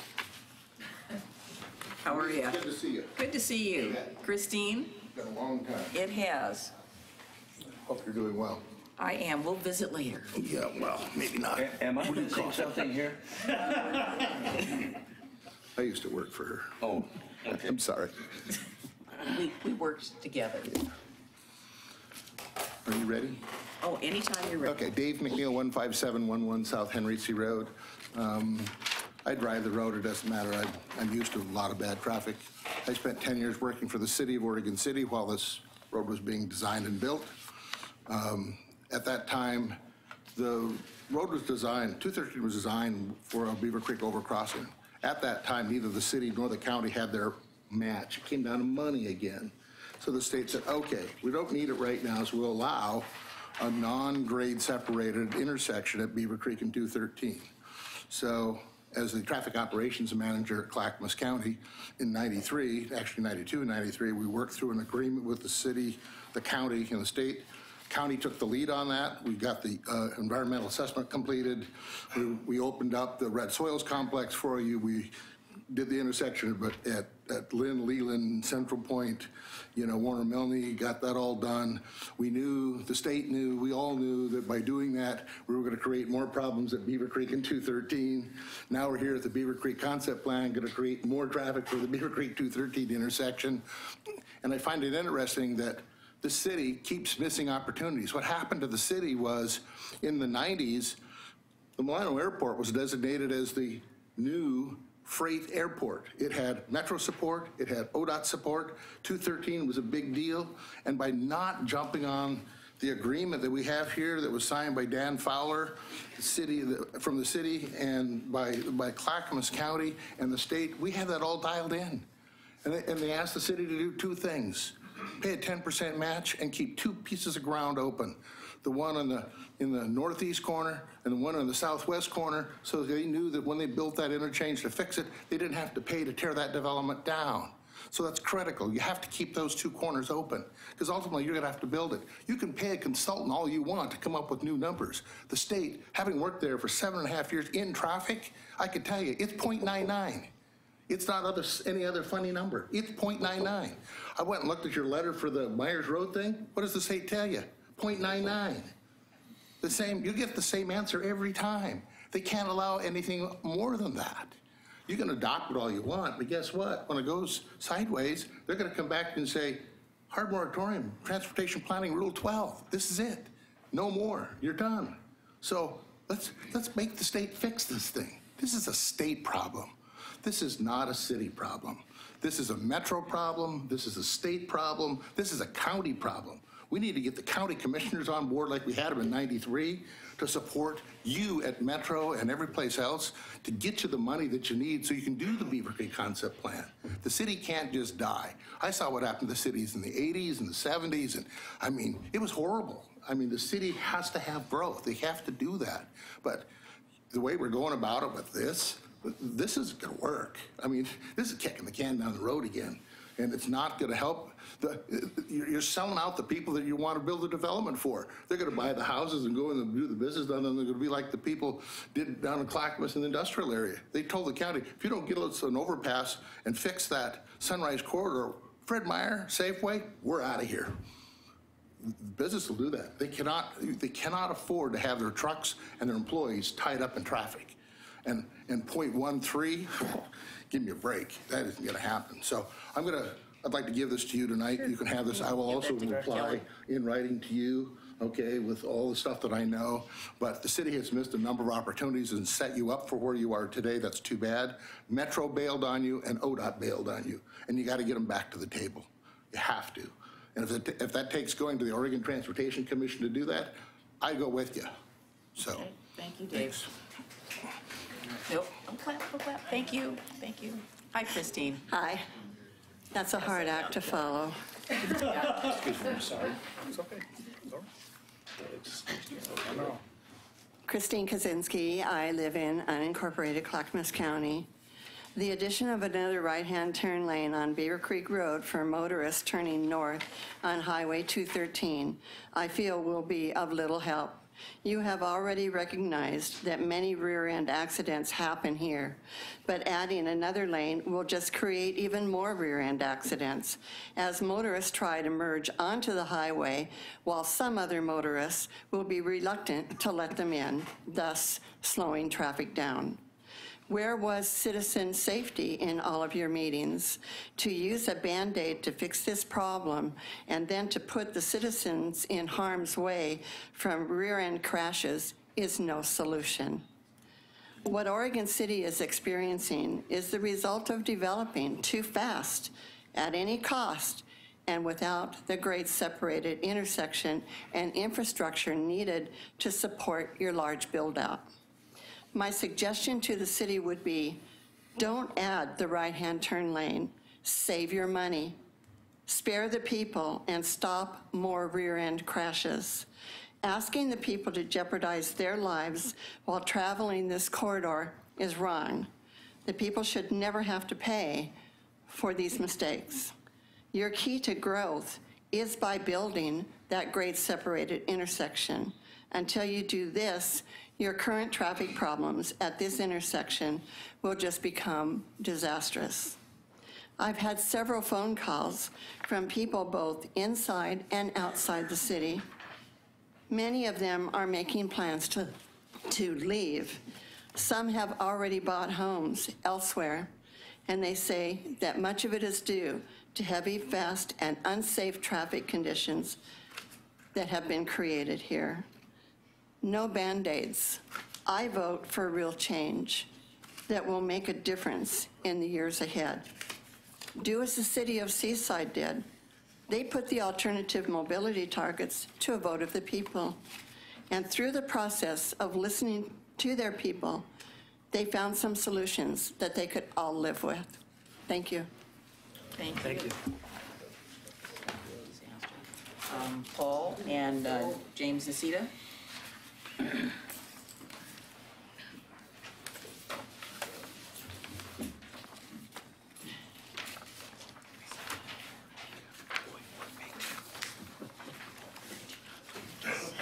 What? Jim, you don't have a handout? Everybody else has had one. It's virtual. Wait till next meeting. Please start. We got people waiting. Excuse me. Paul Edgar, Oregon City. I'd like to ask you an aspirational question as to what responsibility we all have to make sure our children reach their full potential. I want you to think about this. What is being asked is about placing limits on the future. And in reality, just so I want you to think about, we are limiting. Right now, growth, Oregon's the second highest growth, incoming growth state in the United States. Transportation incidents of travel are increasing at greater than 5% per year compounded across this region. And we're turning around and saying that there's not going to be any growth in this intersection. I think somebody's smoking something. And all I'm saying is that we have to have a realistic thing. This should be listed in the RTP. We should have an overpass here of 213. Failure to put that in means that we're not going to accrue any money to that out into the future. So what we're doing is we're kind of short-sheeting the whole intersection with a plan that will never, ever work out. And that's the reason why I think that I was going to ask for a continuance, because we have to come up with something that's better. The growth out there that we're seeing, this is not people talking about something.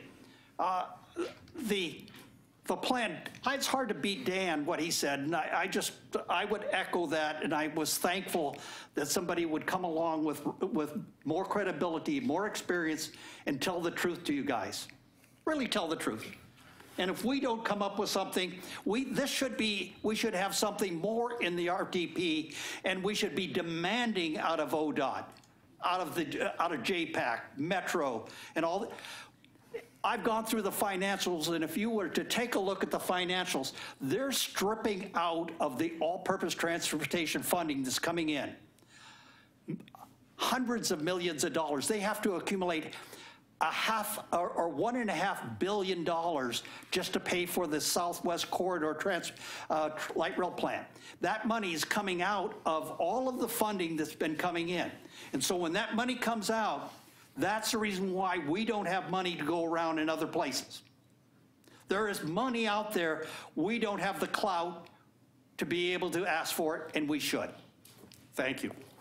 Thank you so much. Good evening, James Nasita. I live in Oregon City. Oh, thank you, Kelly. Thanks very much. I just emailed Kelly from the back this slide that I took a couple years ago, and this is one of the points I want to make. This is actually at the intersection of 213 and Beaver Creek Road. It is a accumulation of various storm drains that all merge at that intersection and then deposit that into Newell Creek that then goes down Newell Creek Canyon. The headwaters, say, for example, up to First Street, and then along Beaver Creek Road, and then up to the college and the Inskeep Center. All of that water drains and then comes here. It's kind of the separation point between the headwaters and the lower part of Newell Creek through the canyon. And this blocks fish passage.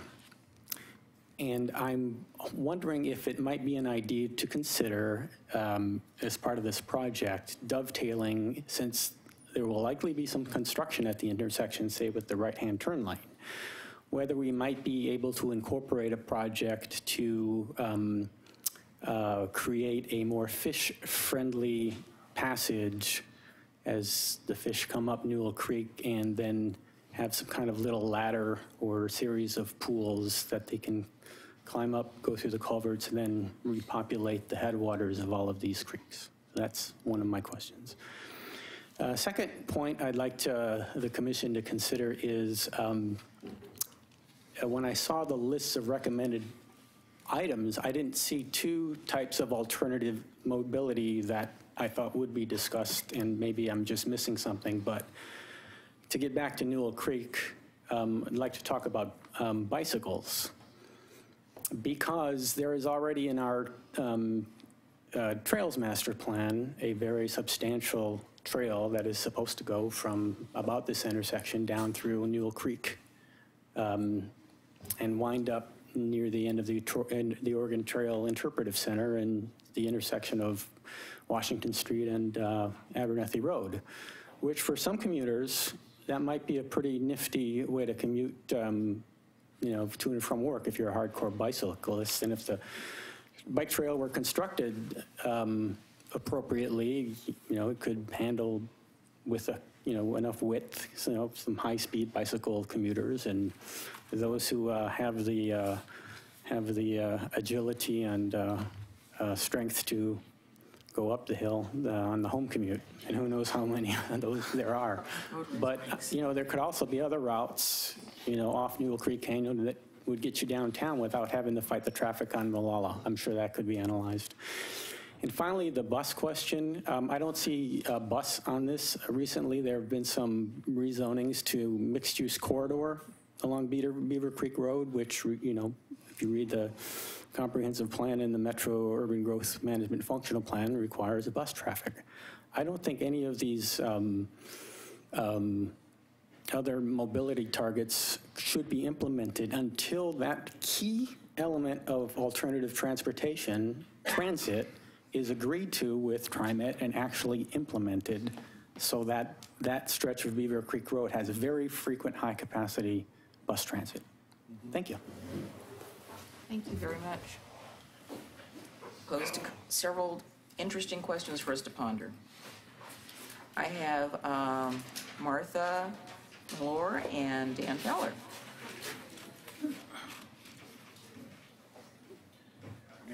Stand up for a minute. Yes, you did. Martha, are you still here? Are you out in the lobby? Good evening, Madam Chair, members of the commission. I feel honored to be quoted so much tonight. Yeah, unfortunately, we do remember that 1993 agreement. Well, we did a lot of good things in the 90s, and one of them is we did cooperate with a lot of local governments and try to find solutions together. And I think that's always a good way to go. I think I'd like to say I was on this committee. I worked with the staff and with the members of the committee for the last year on this, and John characterized it really well. It wasn't easy, and it wasn't exactly what any of us wanted in a world what we could ask for anything. But what it was is a practical approach to a problem that's there. And it is a reasonable next step to the solution. It's not the ultimate solution. It's not everything, but it's doable. And instead of thinking of it negatively and not wanting to do anything, this will help not only the citizens of Oregon City, but it will help the people who live in the hamlet of Beaver Creek, because this solution of a free right lane does relieve the congestion in the morning more than anything, and it's a fairly low-cost solution. It doesn't eliminate the fact that we should cooperate with the county and with Metro and the state and get a bigger, broader, ultimate solution to the intersection. I think of things that could be done in that area, such as a traffic shed. You could look at a lot of things that the county has. I think if urban renewal wasn't hung up and they wanted to, there's some land out there that is going to be developed that is of low value now. You could put a specified urban renewal district together in the city. You could generate several $1 million towards that improvement and fix it. Now that's putting it on our backs, but what we found is if we don't step up and do something, it doesn't get done. And I remember when we had this discussion, it was the last meeting I think I chaired as mayor in the late 90s, about the section of Beaver Creek Road between the Claremont Club, what used to be there, and Highway 213. And I remember the commission saying, why should we do it? Same thing as we're in tonight. Why should we do it? That's a county road. It's not even a city road. Why should we put $2 million of urban renewal in that project? And I said, because one, our citizens drive through the intersection, and we got to shame everybody else into coming and joining the effort and getting it fixed. So we put $2 million into that improvement, and now the road between 213 and Malala Avenue is fixed. It's better. And we moved way up on the list of funding because we had our money sitting there in the pot first. So I'm not saying we shouldn't, I don't disagree with the ultimate solutions, but this is a reasonable first step. It is what has to be done to get it into the plan so that SDCs can be collected, so you can put money towards anything we do. It has to be the next step. When we want it funded, we got to get it into an SDC program. So I think I said enough, but thank you. Thank you. Thanks. Would the very nice gentleman at the back of the room look out the door and see if there's anybody out there? I don't want to miss this person. Yes, sir, the one, I'm looking at you, right there with the blue shirt. Could you just peek out and see if Martha's there? There was one woman who just wanted to make sure her email was on the list. Okay. And so she said she didn't want to comment, so maybe that's her. Okay, maybe that's her. You're talking loud out there. Okay, all right, thank you so much for checking. I just don't want to miss anybody. Dawn. Mayor. Dawn Mayer. No Dawn? Okay, is there anybody else that did not fill something out that does still want to come up and chat with us? You can fill it out later. Would you like to? Well, I'm going to be. You're coming up on the next side. Is it on the alternative mobility standard? Well, it'll intertie. Okay, well. He was on the apartments. You're on 3B. Do you want to say something on 3A? You should, if you want to, come on up. Please feel free. Don't start. No. Don't start talking till you get up to the mic, or Renee will get us in trouble back here. I'm Bob Heiberg, and I live on Caulfield Road off of 213. You know, I'm opposed to any more densification in this city because we can't handle it. It's just plain, pure, and simple. You can look at the Highway 213 dilemma with traffic. I moved here in 2008. We bought a property on Caulfield Road backing up to Passageway. Passageway was supposed to be a single-family, 10,000 square foot residence, which would have added about 30 or 40, at the most 30 or 40. Next thing I know, it's high density. And at the same time, you're developing Glen Oak by the high school with hundreds of high-density units. And as far as I'm concerned, Metro and TriMet can pound sand. They don't live here. You know, they want us to densify so they've got more people on their buses, but the problem is it isn't going to work. In 2008, there were maybe 100 units on Glen Oak. I'd pull up to the traffic sign in the morning, and there wasn't much of a backup coming northbound on 213. Now it goes past the golf course in the morning. That's ridiculous. And the whole reason for that is the hundreds and hundreds of homes that you put on both sides of Caulfield and Glen Oak. Another thing, while I appreciate what you're trying to do at that intersection, that isn't the real problem. Real problem's down there on 205. You know it and I know it. You get down there, you get halfway down in the morning, and it's stop and go traffic until you get onto the freeway. And it is because there's not enough access.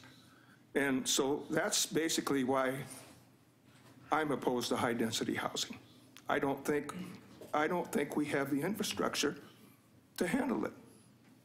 And it's, you know, I'd hate to be somebody on 213 and stop and go traffic from the Stone Creek Golf Course clear to Caulfield. And I think while the merge lane may be okay, the only thing is if it's 100% merge lane, you're going to be merging traffic all the time, and you're going to get more traffic quicker from Beaver Creek going down the hill. And I don't know whether that's going to just back it up further, but it isn't going to make any difference until they can do something with 205. It's just not going to work, because that's the real jam up. Okay? Do you live in Canyon Ridge Estates? Pardon? Do you live in Canyon Ridge Estates down off of Caulfield Road? No, I live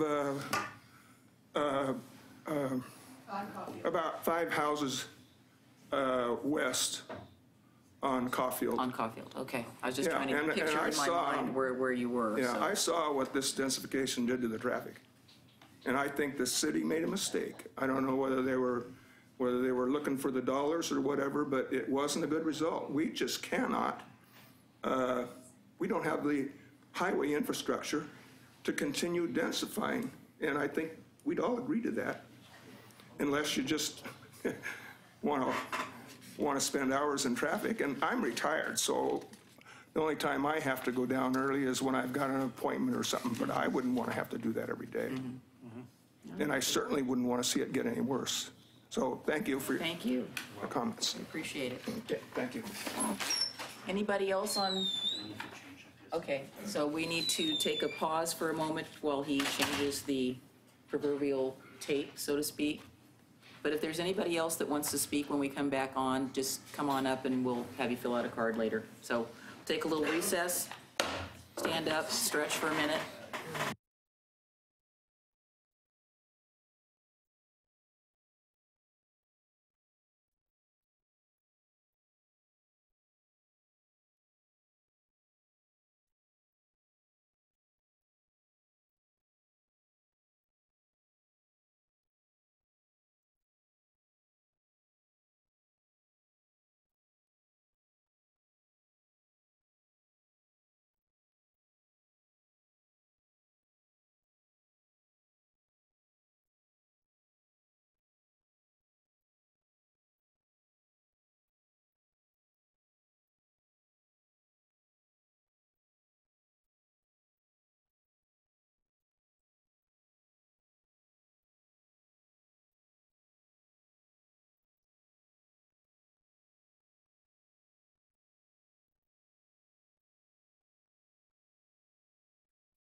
I'm glad. Get the hell out of here, will you? Get off my lawn. Get off my lawn. I don't know if it means.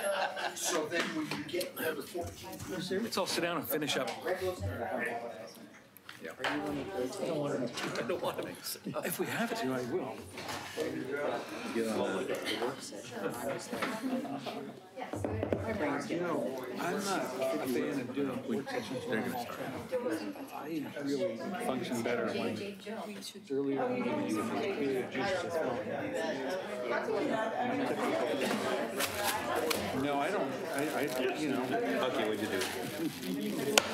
Okay, we are going to call the meeting back into session. Thank you so much for the stretch break, and we are back in business. So we are, so just one more call. So is there anybody else that would like to say something on the item that we just finished, item 3A, legislative amendment?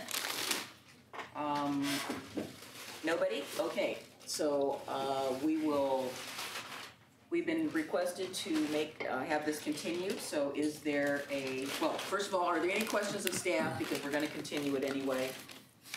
If you don't have any right now, write them down, we can talk about them. We'll get them next time. Or comments. Or comments, That we right. could come back with answers. Yeah.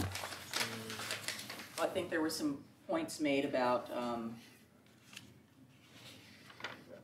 ADA accessibility, and I guess I had a question that we can talk about later is the proposed pedestrian improvements, are they gonna be separated? I know that a lot of times you like to see the sidewalk and that there's something between you and wherever the traffic is. I don't know if that's something that's in the plan. And then we had comments about fish and how they're gonna get up there. I had forgotten about that tangle of pipes there. That brought back a little deja vu there at that location. And if we're looking into ADA, just looking at it through the general lens of future-proofing. Yeah, that's a good one to put down as well. Yeah, I would echo my wish list request of having a route to Oregon City High School on the, what is that, the south side of Beaver Creek. Is that a bike route or?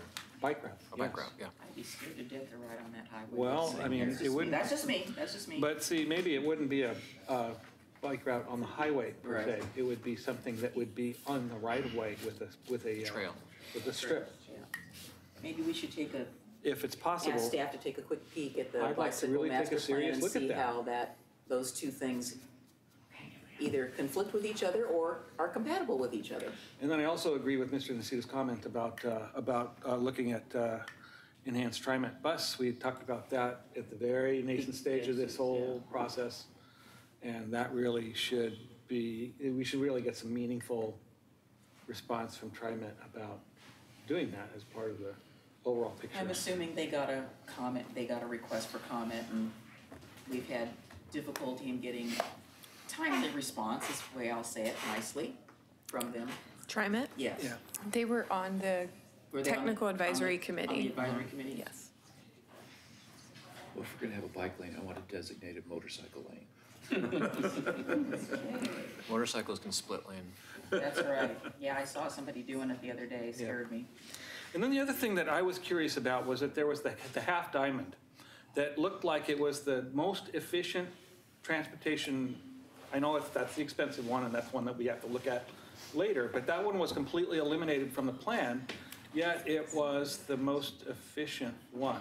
And I didn't really understand why that was. Did they hear you? Yeah, they heard, they're writing. Yeah, They don't have to look at us. We know that they're. we hear them. We got it. We know. They got it. I'm confident. We'll watch the tapes as well.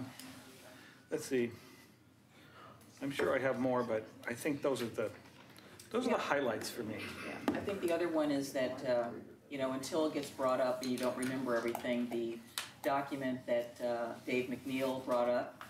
Right. Obviously, I'm assuming you guys all know about that. You knew about that agreement, and that agreement has. Is that the UGMA agreement? I believe so. That's what I am vaguely remembering. Because I'm trying to think, who was in charge of? I think that's separate though from the UGMA.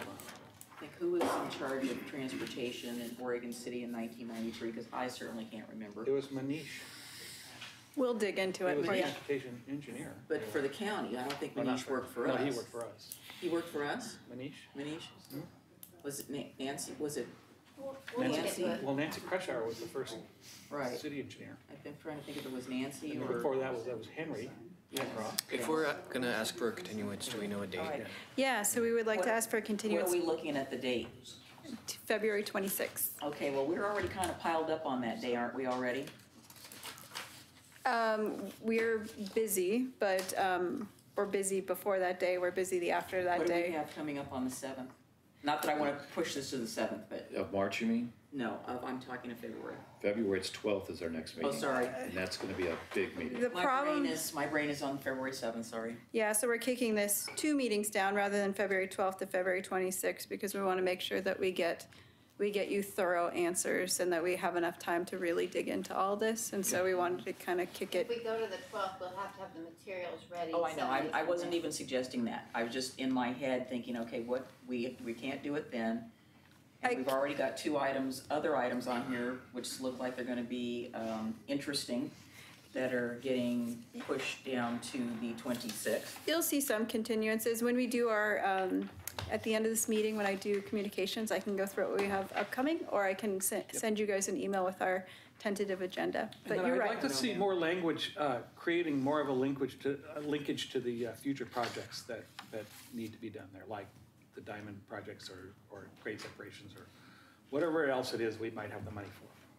Because what I hate to have happen is to look at approving this and then looking, going down the road a ways and then looking back at this and saying, oh, well, we already did these improvements, we don't need to do those. Because I think you can really easily go into that.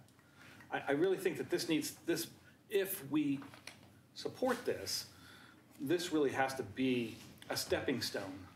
And it has to be really clearly defined as that to the more needed larger projects on Beaver Creek Road. Does that make sense? Denise? Denise? Yes? What was your gentleman friend's name that? Dave. My gentleman friend, His woo. name was Dave. Dave McNeil? Your coworker. Yes, he worked for the county, Dave McNeil. He mentioned something about .99. Yes, And that's it.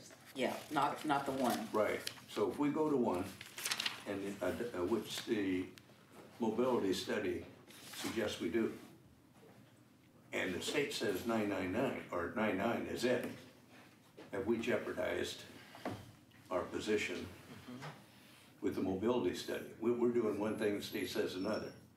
We've heard 2 comments from the public about .99, and then we have our document which says the full glass of number of 1. From the state? No, that's what John had in his slide. Yeah, but that's what point I'm trying to make. So John you're says- asking, is it .99 or is it 1? Yeah, Okay. because if the state is saying it's .99, and the heck with whatever you do beyond that, and we're not gonna recognize it, we better reconcile that before we do anything which is gonna commit us to spending money on improvements there. And I'd like to get some clarification on that. Just to clarify a little bit right now on that, the .99 is today's standard. The state has approved .1 in other alternate mobility, so they're in a we think they're going to be more likely in a position to approve a change in standard. The other thing I'd say is, for instance, if you're in a regional town center, the standard is even higher. I want 1.1. So that statement that they only approve .99 versus others, to me, is not accurate. Okay. And I guess we'll hear more from that. But We'll find out. We'll find out. Okay, well, I just mentioned that because to clarify my understanding of the process here. Can I say one more thing? I noticed in the plan that the bike lanes plan for Holly Lane, Maple Lane, and Thayer and Loader. I don't know, were they eliminated from the study, or they were just not funded, or it seemed as though those were going to evaporate out of the plan. And I just, no, are they going to stay in? This plan doesn't touch on any of those projects. They're still Okay. planned projects. and Okay, so likely be- those still may remain in the TSP, because I think those are really good places for bike routes. Yeah. Well, Holly Lane, I Same mean, with there's some the- that you Not sure can't, how you're gonna get a I bike don't think lane we'll be on able to do a that bike route down Holly, but there are other places. And I know we don't want to go into a bunch of, but the Loop Trail. But I think there's still- opportunity on that's Loader to still do on one, and yeah, a few other places. Yeah. People really ride Yeah. bikes. yes, they do. Yes, I do. Don't they, Zach? And my wife does as well. So I'd like to move Planning Commission File 18-006 L17-03 be continued to the 26th of February. Second. Wait, before we second, does Well- anybody else have any other No, comments? no, we can second it and then have, Talk. All right. talk some more. So it's been moved and seconded, and let's, any more conversation? I just wanted to make sure I was clear about the new bike route or the bike facility and the bike master plan and our pedestrian access plan, how those things all gel together with this new bike or the new sidewalk. Oh, one formatting thing. Exhibit 4, Exhibit 6, and Exhibit 11 are very difficult to read. I think they should be 11 by 17 fold-outs, because you can't really understand what's going on with them. Even though they might be plans that are... What numbers? Exhibit 4, 6, and 11. Yeah, I couldn't even read it on my They're hard to computer. read, and then, you know, the whole business about the, those weird-looking, I even passed out a little handout about it. The displaced left turn information. That needs to be clarified, even though we may not do it. You know, we probably want to get an idea of what that actually is and how it works and all that. I pulled something out of the National Transportation Manual, and it had a pretty good diagram of how that worked, and so I had a better understanding of it, because it was really weird. I mean, you were making a left turn in this oncoming traffic, kind of like you do on Highway 18 when you're going out to the beach or something. So anyway, a little more clarification on that, I guess. So are the only neighborhoods that got this presentation Park Place and Caulfield? Also Hillendale and Gaffney Lane. Okay. Well, I think this really affects every neighborhood in Oregon City. And I know they could have come to the open houses and all that, but you know, you and I have been around this block many times. Doesn't always work that way. They don't always come. Oh, good, I'm glad I looked at this, because I thought I had the same letter here. That's all I got. Okay, so we've got a number of little things on our list, so we'll get some more clarity about what those are. So on the motion to approve a continuance to February 26th. I seconded it. Yeah, you did, I got it. Okay. Okay, Commissioner Mahoney, Aye. Commissioner Guile, Commissioner Espy, Aye. Chair McGriff, Aye. Commissioner Johnson, Aye. and Commissioner Henkin. Aye. Are we done with that? We are done with that temporarily. Before we move on, Yes, please. I've been attending meetings in the city for about 14 years, and I must admit, I don't go to all the meetings. But I just wanted to tell John, I was talking with some of the members of the audience. I thought it was great the way you turned around to the audience. It may have taken a little time, and because people said that's why some people left, but you were so clear and you were eloquent, and you sounded like you had a concern in your voice. So I really want to congratulate you on the way you turned to the public and talked to them instead of to us. Good job. Thank you. All right, we are now at item 3B. Thank you. Staff is requesting a continuance for this item. This is planning file for site plan design review with variance on Pleasant Avenue. You do not have a staff report at this time. The applicant has, staff identified some issues with the application, so the applicant is going back to the drawing board on some things and looking at some refinements. So we're asking for a continuance until February 26th. And can you give a little bit of an explanation, because we have two people here that want to know what is going on with this before I call them up. Just, if you could just give a brief overview of what this is. This is an application for a multifamily development on Pleasant Avenue. And city staff receives this application, and so we process it. When we were processing it, we identified some concerns that we had, and so the applicant is taking time to address those concerns. And so that's why they're looking for a continuance. We don't have a staff report, so you'll see us write out all of our code, and then there'll be an analysis of how the development complies with each of those code standards. There are a couple of concerns in this case, that not all of them were met, and so the applicant is going to take that into consideration. I don't know how they're gonna change it or if they will, but we will come back hopefully on February 26th with all of that new information, staff report, everything for you. Okay.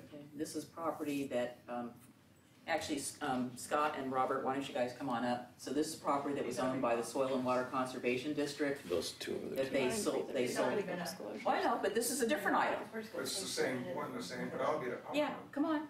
So just come on And up. so with the continuance, we're still receiving a written comment, and then you'll have another opportunity to come back and have a hearing once you see all the application materials and the staff report too. So as you know, in these applications, the developer ultimately has an obligation to comply with every single one of our development standards, and so you'll see that analysis there with the staff recommendation as well.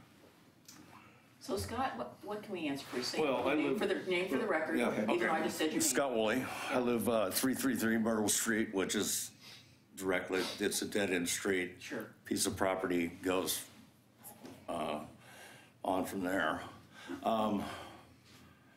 My concerns is how are they going to build it? I mean, what's the layout? What's the plot plan? Well, we don't know yet because we haven't seen it. What type of housing it's going to be? We've already got one special house right between, well, on the other side of Cindy, and there's a lot of people in that house. We have no idea who's going up and down the street. What do you mean by special Is needs? this house got? Is it a single family dwelling with a lot of people who are living there? What kind of house is that, Cindy?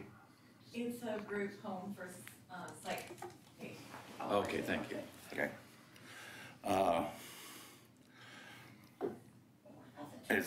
We're right adjacent to that piece of property. A two-story development would be looking right in our windows all the time. It's just, I know they're gonna do something there sooner or later, but how they do it, I would like to know before they do it, so we can put our impact in to, we live there, I've been living there for 20-some The years. notice hasn't gone out for this yet, has it? It has gone out. Did you receive a notice from the city letting you know that there is a proposal on that piece of property in the mail? There So she's nodding, so Yeah, okay. So I can connect you after this with the proposal, which is online, and at least Okay. get to that part. Yeah, you get together with my wife, I'm not online. Okay, that's pretty much all I have. That's fine, that's perfectly fine. Thank you. Thanks. Okay, Robert? Yeah, well, basically. One more time, you have to say. Yeah, one more time around the dancing Just say band. your name again. Robert Heiberg, Oregon City. I'm just opposed to high-density housing for the reasons I spoke to. This high-density housing will contribute to more traffic congestion, more congestion at Fred Meyer's, and basically, I think the city needs to have a policy change to look at more single-family than multifamily, especially in this area, because the infrastructure just won't support it. I mean, the sewer and the water may support it, but traffic isn't going to be supported. So that's my concern. Thank you. Okay, thanks. Laura, could you tell me again, I think I know who the applicant for this particular application is. Northwest Housing Alternatives? Northwest Housing. Hang on, just finishing my note. Okay. Yeah, so I would say that if you have concerns or questions about this, the information will be available, not complete, as the staff said, on what they're supposed to be submitting, but they will be required. You'll be able to see elevations, you'll be able to see what their landscape plan is, what the parking plan is, what they're proposing for access, all of that. And they also have a as I recall from the Soil and Water Conservation District issues, that there's some trees on the property that are required to be preserved because they put specials, well, they put a special overlay on there, I call it a dispensation, so I know that they have to work around that as well because they bought it with that condition on it. There's a creek that runs right down through the middle of that piece of property. Excuse me. Anyway, so all of that, you can come to the planning office or look at it online. You know, if you have questions, please contact staff and they will definitely help you. Okay. Okay? Paul, you want to come on up? I wouldn't, I'm Paul Edgar, Oregon City. I've sat through a presentation on via Northwest Housing Associates. And this is veteran housing for people of need. And the plan is they readjusted the plan to try to create something that would have a lot of studio type apartments in it because of their experience they had out in Aloha, I believe. And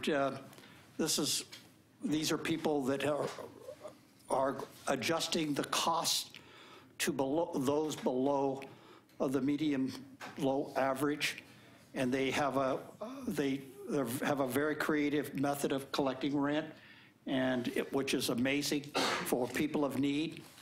And all I can say is we should wait, but this is an area, I've been working in homeless areas, and I'm a member of the Veterans Advisory Council for the county, so I had a chance to get a close look at it, and it's something I would like everybody to kind of wait until they see everything, because I think it's going to be, these people seem to be very first class, and I'm expecting something to come along that everyone will like. Anyway, thank you. Okay, thank you. It meets the code? Yeah, it meets the code, we gotta go. Just a very minute detail. No offense, Paul. But first-class people. I've seen what they have done. I don't care. No, we need to reach out to the last. No, I'm just saying Northwest Housing Associates really have been what I've felt very responsible people in how they've tried to address the needs of people of need. Can I just interrupt it? Yeah, we're not getting into As much a as we debate can about it wait till we have our yes. criteria, I would love that. We understand. Great. I may have overspoke. We're giving a little bit more allowance here because people have a couple of questions. All right, so can we have a motion to continue? Move to continue. Item Second. 3. Okay, moved and seconded. Who's second? Zach, okay. Moved by Paul, seconded February by Zach. 26th. Commissioner Henkin, Aye. Commissioner Johnson, Chair McGriff, Aye. Commissioner Espy, Aye. Commissioner Guile, Yes, aye. Commissioner Mahoney. Aye. All right. All right, we're on to the next continued request. This is item 3C, continuation of planning file L1704, legislative amendments to adopt various development codes changes and requesting continuance until February 26th. I'm sure you've heard that date already before tonight. Laura, please. Yes, we're requesting continuance because we'd like to have a work session tonight instead. Let's do it. Looks like there's people here. I'm excited to tell you all about it. Okay, is there a motion to continue? I so move. Okay, Bob Mahoney getting one in. Okay, who hasn't made it? You need to second something. Go for it. There we go. Everybody gets a chance tonight. All right, so it's been moved and seconded to continue planning file L1704 to a date and time certain on February 26th. All those in favor of the motion, she's going to do the roll. Commissioner Mahoney. Aye. Commissioner Guile. Aye. Commissioner Espy. Aye. Chair McGriff. Aye. Commissioner Johnson. Aye. Commissioner Henkin. Aye. All right, so we got 3 items already that we know of for February 26th. All right, so we're on to the work session, which is item 4. It's a work session for proposed amendments to the development sections of the Oregon City Municipal Code, including lot averaging. Thank you very much. Laura Torway, Community Development Director for the city. And so I have a package that goes through all our draft code amendments, and I'll explain that in just a minute. I did want to acknowledge that it's 9:30, and so at some point, just the city policy that we would go till 10, and if there's a unanimous agreement among the commission, then we can go to a maximum of 11. That means I'm trying to respect your time. That may mean I talk fast or slow, so adjust me as you Why need don't you to. just go slow, and when we get to 5 minutes to 10, we'll stop and make some decisions. No, Okay. I don't want to talk fast. So Are these available to the? Yes, there's a stack. There should be extra too. Just want to make I sure left some on the people gum. have these. if they wanna look at. So the city rights development code, and these are minimum and I'll try and look both ways, because you guys haven't heard this before. But That's okay. We know and love you, so we're okay. it's hard to follow John. He's so good. I don't even, no, I don't. All right, so the city rights development code, and that code sets minimum design standards and processes for how to process development. So we don't do subdivisions ourselves, but we have this obligation to set minimum standards for the city, and then when property owners want to develop, they design something in compliance with our standards. Our goal is always to have standards that are clear and objective, which is our way of saying we want everyone to understand them. And sometimes they're less understandable than we would like. And so for the most part, this code cleanup is to clarify existing language, or in some places there's some redundancies or some efficiencies we can have. So for the most part, it's that. Also, there's a component about lot averaging, which I'll talk about first, and most. So most of this presentation will be about lot averaging, and then there's everything else. There is a version dated today. So in the packet was a version dated January 10th. There's another one dated January 22nd. The difference between the versions are identified in red, but I'll go through all of them for the updated version. The changes are not that different. If anyone has any minor spelling or code amendments, we did get some good feedback from the public, which we integrated into our newest version dated today.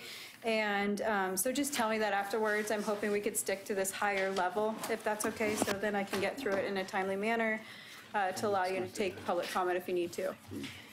All right, so this process. So this all started because of lot averaging.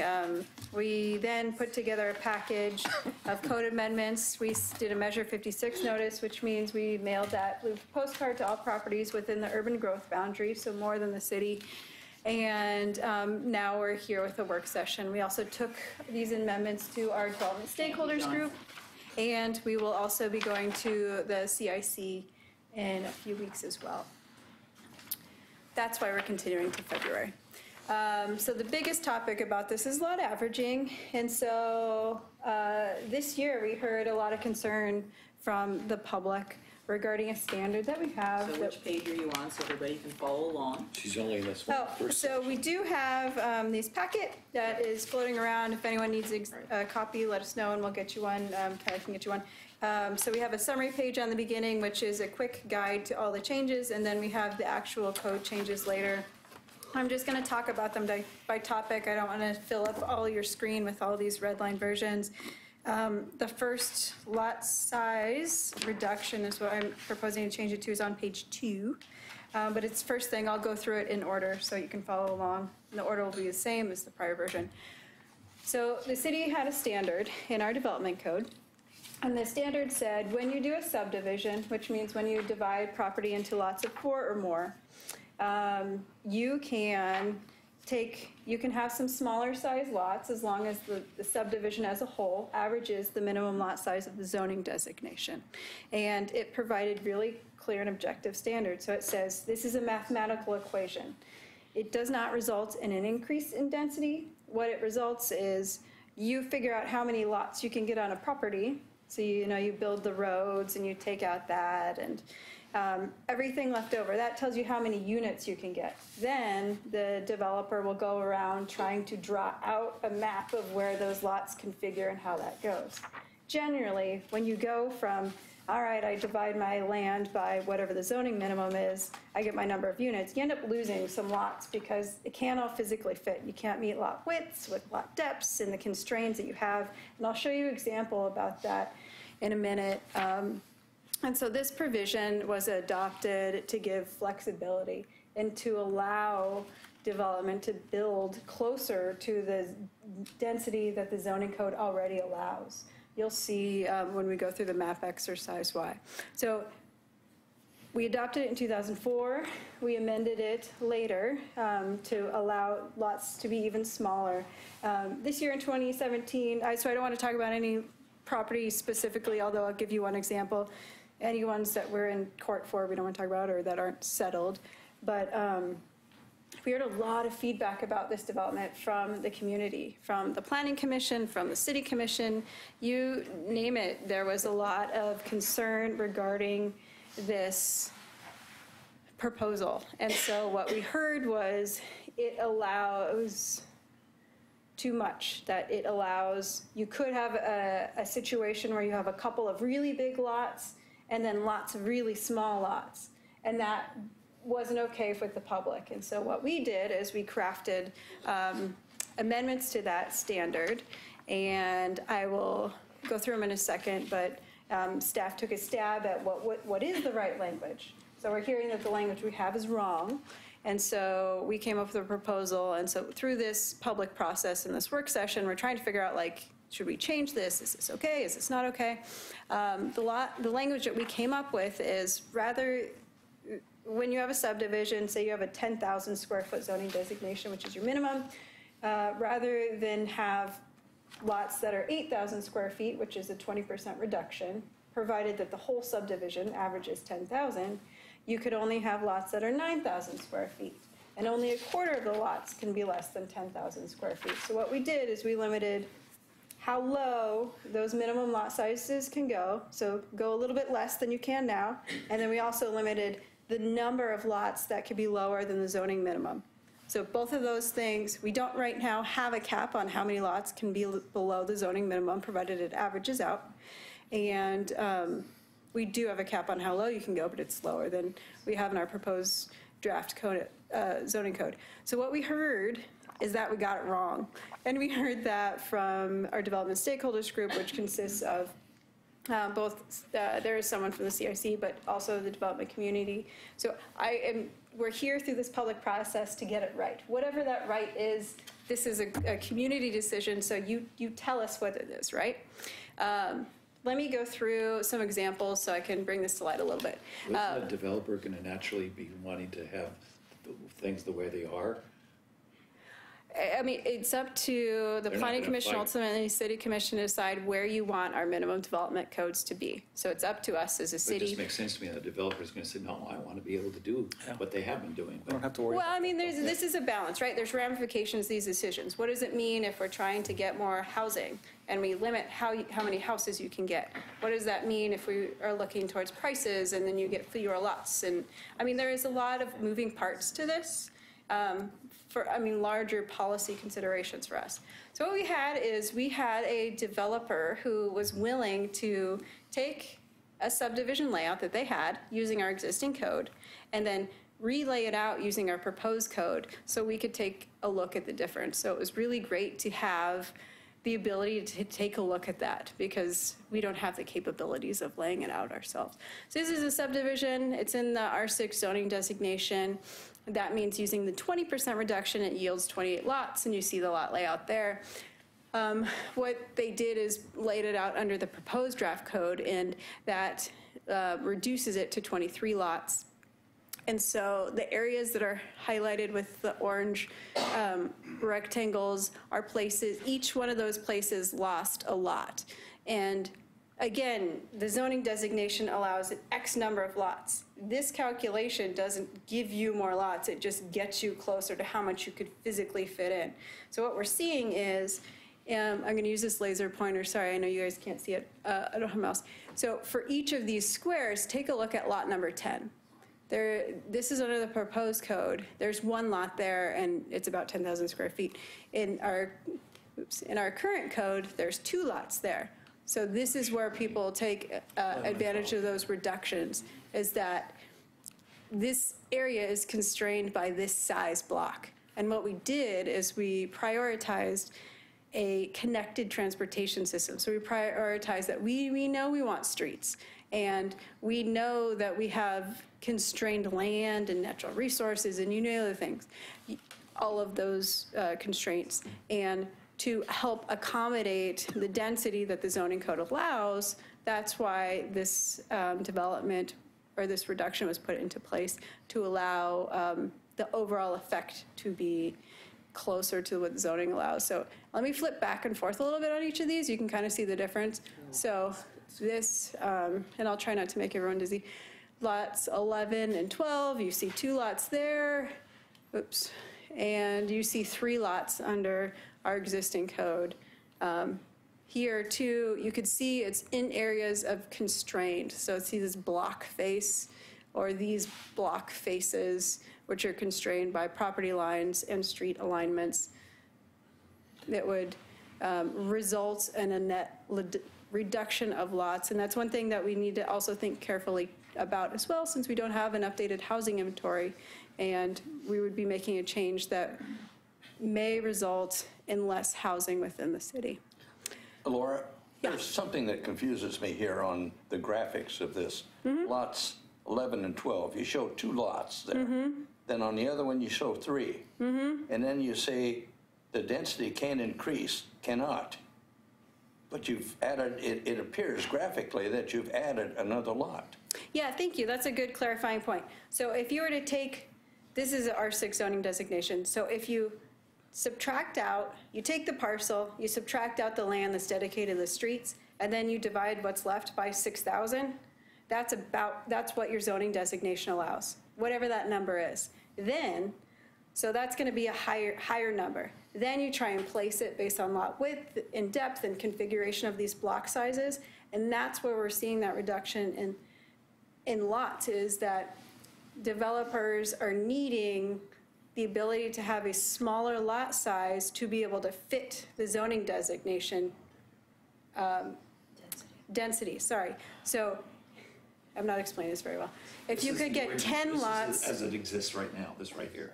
Well, as was approved. This was as was approved. If you could get 10 lots on a subdivision, so minus the streets, you get 10 lots. Then you go to lay it out.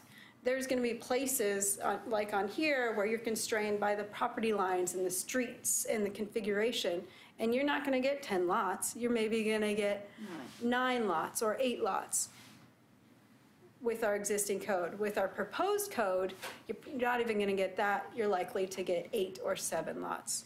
So you're still not getting more density than the zoning designation allows. It's rare that you'll ever get that much in a lot of these constrained areas anyway. It's just when you go to apply properties and to draw out the design, you're not getting that full density that the zoning code already allows. So the lot area reductions do not make you get 11 lots if you could only get 10. It just lets you get closer to that 10. But I guess that's what confuses me, is because usually you determine the density by establishing the zone on any given parcel, instead of trying to jimmy the number of lots that you can get within that parcel based on what, the actual zoning designation. You understand what I'm saying? The density is the same though, but it's the sizes that are different. Right, but I mean, I think that you work density and you do density calcs, and you establish your zoning designations based on, you establish your densities based on what the zoning designation will yield. Lot area averaging allows. I don't think that it's the responsibility of lot averaging or lot configuration within a subdivision to achieve density. You should already have achieved the density by establishing the zone. Right. Yeah, we did see. I think we're looking down the wrong end of the blunderbuss. Yeah, we didn't see. So what we used to have before we had this, which was adopted in 2004, was a lot of variances because it wouldn't fit. So we either saw less lots, less people building to the density. Is there a reduction in lot dimension too? So if there's okay, so they have total line on all lot dimensions, front and back, right? That's a great point. So you still have the lot frontage requirements, you still have the lot width requirements, the depth requirements, and the same setback requirements too. It's just the overall size is the only thing that this allows it to be reduced. I don't think my memory is that bad. I don't recall granting variances for subdivisions back when we were doing them. Maybe that's been under a more current thing, but when I see an R6 zone, I don't look at it and see lots that are 4,800 square feet. That's not what I anticipate when I'm looking at an R6 zone. And I think that goes to the whole point of why the community got, not that particular example, but the community is looking at this from the standpoint of they don't like that. And that's why we're here. I mean, if I bought a house and it's on a X size lot, and I've got a subdivision that's going to go in next to me, and the realtor told me that it was going to be an R8 or an R6, and then I go into the subdivision and I see a lot more density than I really wanted to see over there, and I find out that they're 4,800 square feet because they were able to do this magical lot averaging that I wouldn't have ever been aware of at the outset. So I guess. Well, I mean, I think you're looking at it as 10,000 is the minimum lot size, right? Right. You're looking at R10 is the minimum lot size. I think in lots of jurisdictions, R10 is the maximum. It's huge, yeah. It's the maximum you can do. In Portland, R10 lots is 10,000 is the maximum. 6,000 is the minimum. I mean, we're kind of unicorns in the because we have R15, but in Lake Oswego or whatever. You know, I appreciate that sort of like the planner school learning about R10 is it's going to be 10,000 square foot, but I don't think that that's the norm anymore. Right, and I was just using that as an example, but I think that I guess what it comes down to is what I see is what I should get. There is an education. Even if it is, so if you want to have it at 4,800 square feet or whatever, then zone it as our 4,800 square feet and just build the lots at 4,800 square feet. Yeah. There's this educational component, right? That's the assumption that it's 10,000, right? On most people. Well, I mean, I appreciate the fact that other jurisdictions are doing other things, but our community doesn't live in those other jurisdictions, and I think there's a level of expectation in Oregon City that things are different here. We're going to do things the way that our community deems it's best for itself, not what Tigard is doing or St. Helens or whatever. So that it's a balancing act that we have to try to meet. You know, we're in the middle of the seesaw and it's going up and down. We have requirements that are from the region and the state, but we can still craft these things to meet the needs of Oregon City, and that's one of the reasons it makes us unique. We're going to make it work for what works for Oregon City. And I think we have to keep that in mind, that we are different, that things are a little different here. So the feedback I heard was that, so just passing on because it's a work session, is that the code that we had proposed was too restrictive because I proposed it on both ends. I said, our proposal is to reduce it not to 20% lower than the minimum, but to 10. So that's the reduction. And then also to cap the number of lots that can get the reduction, and to cap it at such a low number was also problematic. The combination of the two was problematic. Effectively making it. What source was that problematic? The developers? Well, I did hear it from the development stakeholder group, which also did include, it did include representation from our CIC as well. But I'm just passing along what I heard. I will pass along what I hear after I go to the full CIC later. And then also you'll hear public comments. But what I did hear was that putting a cap on a certain number of lots is fine, but the real problem seemed to be the reduction from 20% minimum to 10. And then doing them both together was even worse. So passing along that, I'm sure you'll hear more. They didn't like that? It was more palatable to put a cap on how many lots can be below the minimum than to reduce the minimum, allow the lot sizes to only be 10% less rather than the 20% less. So meaning in this example, what is more valuable is that, you can maximize the zoning designation, the density here, because you can go 20% below. If you could only go to 10% below, you can only get one lot there. it made a big difference when you lay it out because you can go lower. If you cap the number of lots like we did to 25%, I mean, that was less detrimental. So what we saw this year was a couple of subdivisions with a lot of lots that were all below the minimum. And so, managing a percentage of the lots that get that reduction seemed to be more palatable than reducing it from the 20 to 10% because of the physical constraints of development that exist. So Laura, is this taking into consideration lot 3 up there? Because it's so big, the 27, I'm not sure what this other one is right down here in the right-hand corner, but is this up here, considering that lot 3 is almost 28,000 and that we're allowing 10% here based on that large lot? Yeah, that's a good point. So other things that we heard from the public were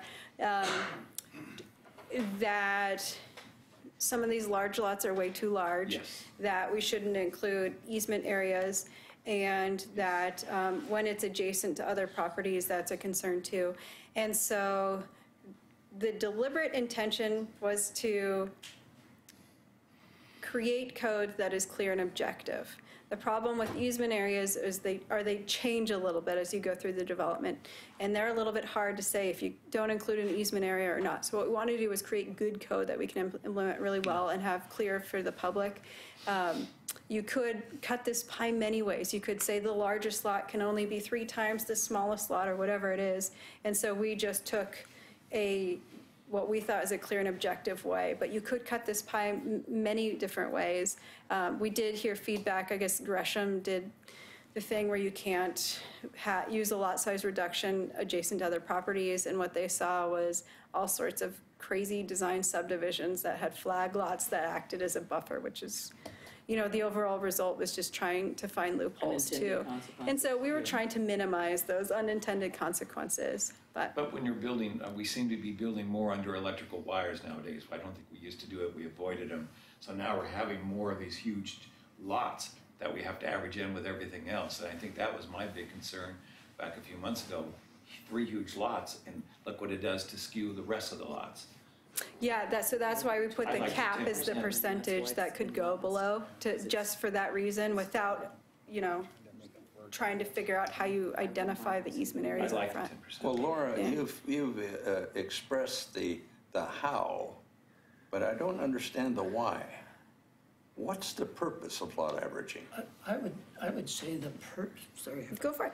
I would say the purpose of it is to allow you to meet the density of the original mathematics. It says you've got so much developable land, the zone is 6, you divide 6 into that, and it says 28 lots on this particular subdivision. And with this one up here, if you change one thing and one thing only, and you decide to change the 20% reduction to make it a smaller reduction to only 10%, then it does not allow you to meet the density of 28 lots. As this thing shows you, you only get 23 lots. But nobody's dictating the density. That's the developer trying to get the most money out of his property. Because think of it this way. The density is part of eliminating sprawl. Except for the fact that, look at those properties we were looking at. There was R10s and R8s. That last one, they wanted R8s, but all of them were 6 or below. And let's keep it generic and not, sorry, I didn't mean to. Trying to get into Yeah, no, I like that. We chose this one because Laura had some influence, I guess, to get a developer to show us the difference. And when you set these two side by side, like she shows you, like lot 10, you get 2 lots out of that under a 20% reduction. And you get 3 lots down here, and the big block across the top was what, you lost 1 lot. You lose 1 lot in each of these orange areas. That's density. That's the, if you have a 10,000 square foot lot and you end up with 3 homes behind it, who cares about density? It's that you're trying to, that's developers trying to make as much money as they can off as many properties as they can. That's it. Vern, I wanted to use that example of when you come in and say, we're gonna make these all R8s, but when you average from a big lot and you end up with R6s and belows, even though you requested a it changed to an R8, you're coming in with 6s and below. You lose density as you go more uniform. Every lot is the same size, and the jigsaw Isn't that- puzzle you're putting together is not accommodating to it. You have roads that restrain it, and you have a buildable area of Lot 10 here that is constrained by the layout of the roads, and yet the density, overall density for the whole subdivision is 28 lots. If I want density, I'd move But as forward. soon as you go to a 10% reduction, you have difficulties in each one of these orange boxes. No, why do they have difficulty? Because you can only get one lot in it. So at the- what? I'm taking the devil's advocate. So what if they only get one lot? Is it your job as a planning commissioner to help somebody get more Well, lots? I wouldn't say it's my job as a Well, I'm planning just using that as commissioner, generic. But I'm saying, I think the city commission will see that you're building 5 less lots. We don't make anybody buy land. To Laura's original And it comments. comes out to how much SDCs, how much property tax does the city get? The city needs money. Well, it's- to it's- Wait, what do about all this quality of stuff. life? And It's, well, I mean, and I it's don't one want to, point. I don't want to add to this. I mean, this is the discussion that needs to happen. But the other thing that we need to keep in mind here is that we don't have a needed housing inventory. We don't know how many units the city needs to provide to carry its fair share of the housing burden that encompasses all of the metro area. So I get a little worried if we are going to significantly reduce the number of lots that folks can build underneath the zoning when we don't have that analysis available, because we're reducing the number of housing and potentially inviting a goal 10 challenge because we don't know what we need. Well, then sounds But who like tells us what we need? we need to do that, and we're not Metro. doing it. A housing just go in and inventory? take We are doing it. Laura can talk a little bit about it. We're trying to work with the county to do a county-wide housing inventory as a part of C4. But we Interesting. need a housing inventory. That's the thing, is that we I don't read know an our numbers. article about a year ago in the you Oregon guys, you Union. guys are working with Metro to do the buildable lands, aren't you? Metro is also updating the buildable lands inventory. Yeah. We are working with them, yes. There was a big expose about a year or two ago about how they forced all this density into Washington County, took away so many farmlands, and they said, we're really sorry, we don't want to do the same thing to Clackamas County, but they were concerned that they kept pushing more and more, and if we go to Metro, how much do you want us to take? Oh, we'll take everybody in. It seems to me that we're getting forced into density, and then later they'll come back and say, well, sorry, we didn't mean to use up all your land Well, we still have for to eat. density. We And still I have also to go eat. back to that planning philosophy of having density on roadways that can serve it. You know, so it makes more sense to have high density along Malala Avenue or other high-capacity roadways that can handle the additional traffic instead of having them all the way out in the hinterlands when you have, you know, teeny tiny lots on a road that, you know, on a county road that can't be improved until it gets annexed. And so I guess that's the problem that I have. And this also kind of talks to another sort of, and maybe we can't talk about it here, but it's for another conversation, but it connects. And that's the whole comprehensive planning question, and whether or not you decide you either, when you annex property, you just want to annex it and arbitrarily designate it R10, R15, or R6 or whatever, or if you get a comprehensive plan map and you decide what those designations are going to be at the outset, so that when the property annexes in, it becomes that zone automatically. And that's the whole idea of comprehensive planning. Okay, I'm going to ask for a timeout because it is 4 minutes past when I said we were going to stop for a minute. So, gentlemen, what is your pleasure, please? Is this a 2-minute drill? Yes, this is a drill. Okay. So it is a minute before Well, 10. I think we ought to carry this over because we can get carried away. So what would you like to do? I have 9:59. You think? Really? So let's take a poll. Are we going to continue on for a little while longer, or Well, what do you want to do? I want to not continue. Okay, Mr. Carry it over. I like what she has down here right now, so if we're not going to agree to that, then I guess we continue. Yeah, I think we can, let's continue the discussion. Let's all walk away for a minute. Gentlemen. What would we do? Would we just continue our conversation if we chose to extend it? or do we have citizens in the Well, audience? I'd like to that take- were just a second, as to if we think we can accommodate the citizens, that might be where I would vote, I would consider extending. If we're just going to sit and talk back and forth, I would say, no, I don't think we're going to gain anything. No, by my goal is to take these two people, but do you want to continue Oh, till wait a 11 minute. o'clock tonight? We got people We with, only have two. well, let's hear them. Yes, I agree. So are we going to hear these and then, Yes. and then stop? Yeah. Or are we going to Yes. continue on longer? No, I want to hear these people. Okay, They've so been. I was working my way down. Yeah, hear these people and then, I've got a head on Okay, this, all I need right. aspirin. All right, so the planning commission has made a decision that they are going to hear, even though it's a work session, we're going to listen to the two folks who filled out some slips. And then we're going to not have this discussion any further, and we're going to move on to communications, and then we will adjourn. Oh, there's one more person filling out a slip. Too late, no, sorry. Yeah, no, you can do it. Okay, Mike and Jim, come on up.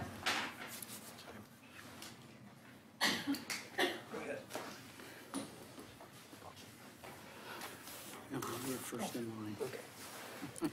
Mike Mitchell, I'm an Oregon City resident, and thanks for bearing with it on the late hour. I had some nice organized notes, and they're trashed, so I apologize. I guess the first question I'd have for Laura, and this gets to this whole number of lots thing, and is 28 or 23 a problem? As I understand it, once you do all those calculations, then they have to hit 80% of the maximum, right? Not lot size averaging, I'm talking about the total number of lots. So in this case, where it was 28, now it's 23. Does 23 still hit the 80%? Mm-hmm. It does. Mm-hmm. So then we're in a situation of, is it our job to maximize the developer's profits, as Mr. Giles said? If they have to provide more than 23 and they can't do it, then that's a code problem. But I don't think it's, I don't think it's the Planning Commission's job to have to tie itself in a knot to maximize the developer's profit. So, that being said, if it turns out that the 25% maximum number or the 10% size reduction that we have to give on one of those points, to me, the 25% number of lots is more important, because I think that is going to have more of a visual impact on what that neighborhood ends up looking like. So that would be my suggestion. A couple of other things. I did a fair amount of research on what some other cities do. One fairly common thing was, like in the case of this one where you see that 28,000 square foot lot, they could have that 28,000 square foot lot, but they can only count 1.25 or 1.5, whatever the number is, of the average size in their calculations. So in other words, they can't create this giant dirt bank off of one huge lot.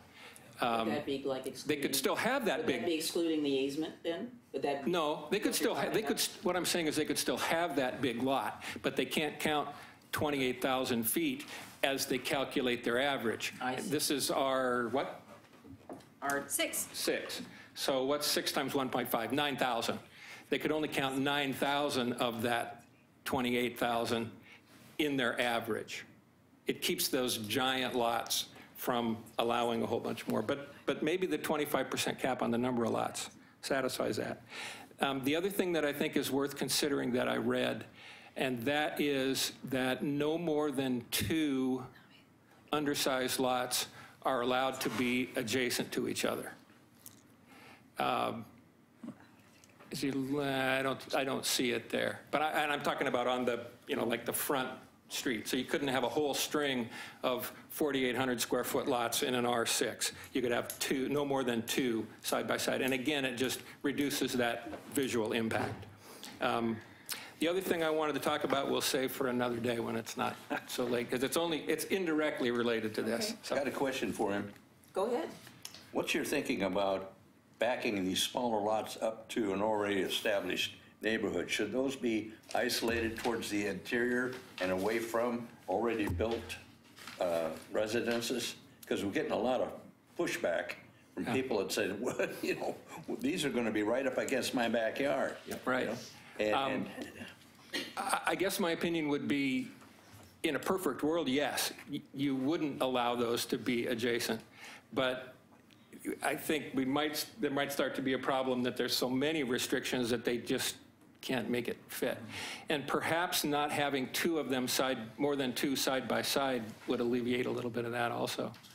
You know, it'd be great if they could all be internal to the subdivision and not abutting the neighbors, and maybe that's when it comes to this commission, because, hey, we just can't make it work any other way, and that's when you grant, I think Bob was an referring exception. to, like, instead of like two Yeah, he floors, got it. fives right behind, but instead of going from 10,000 square foot lot right away down to R5 or 6, but Yeah. I mean, R8 are stepping it down. Oh. Kind of, is that kind of? well, I just don't want to see a 10,000 square foot residence already built having a And neighborhood 4,800 right behind it. Yeah. Yeah, a row three of them right behind row it. houses right next to it. Right. You know, I'd complain too. Yeah. Right. Thank you. Cool. Thank you. Thanks.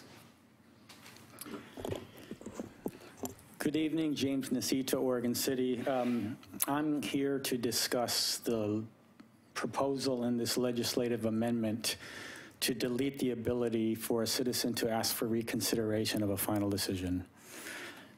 Given the timing, I have a very strong suspicion that this is arising out of the fact that I requested of this commission reconsideration of your approval of the Abernathy Place Hotel a few months ago.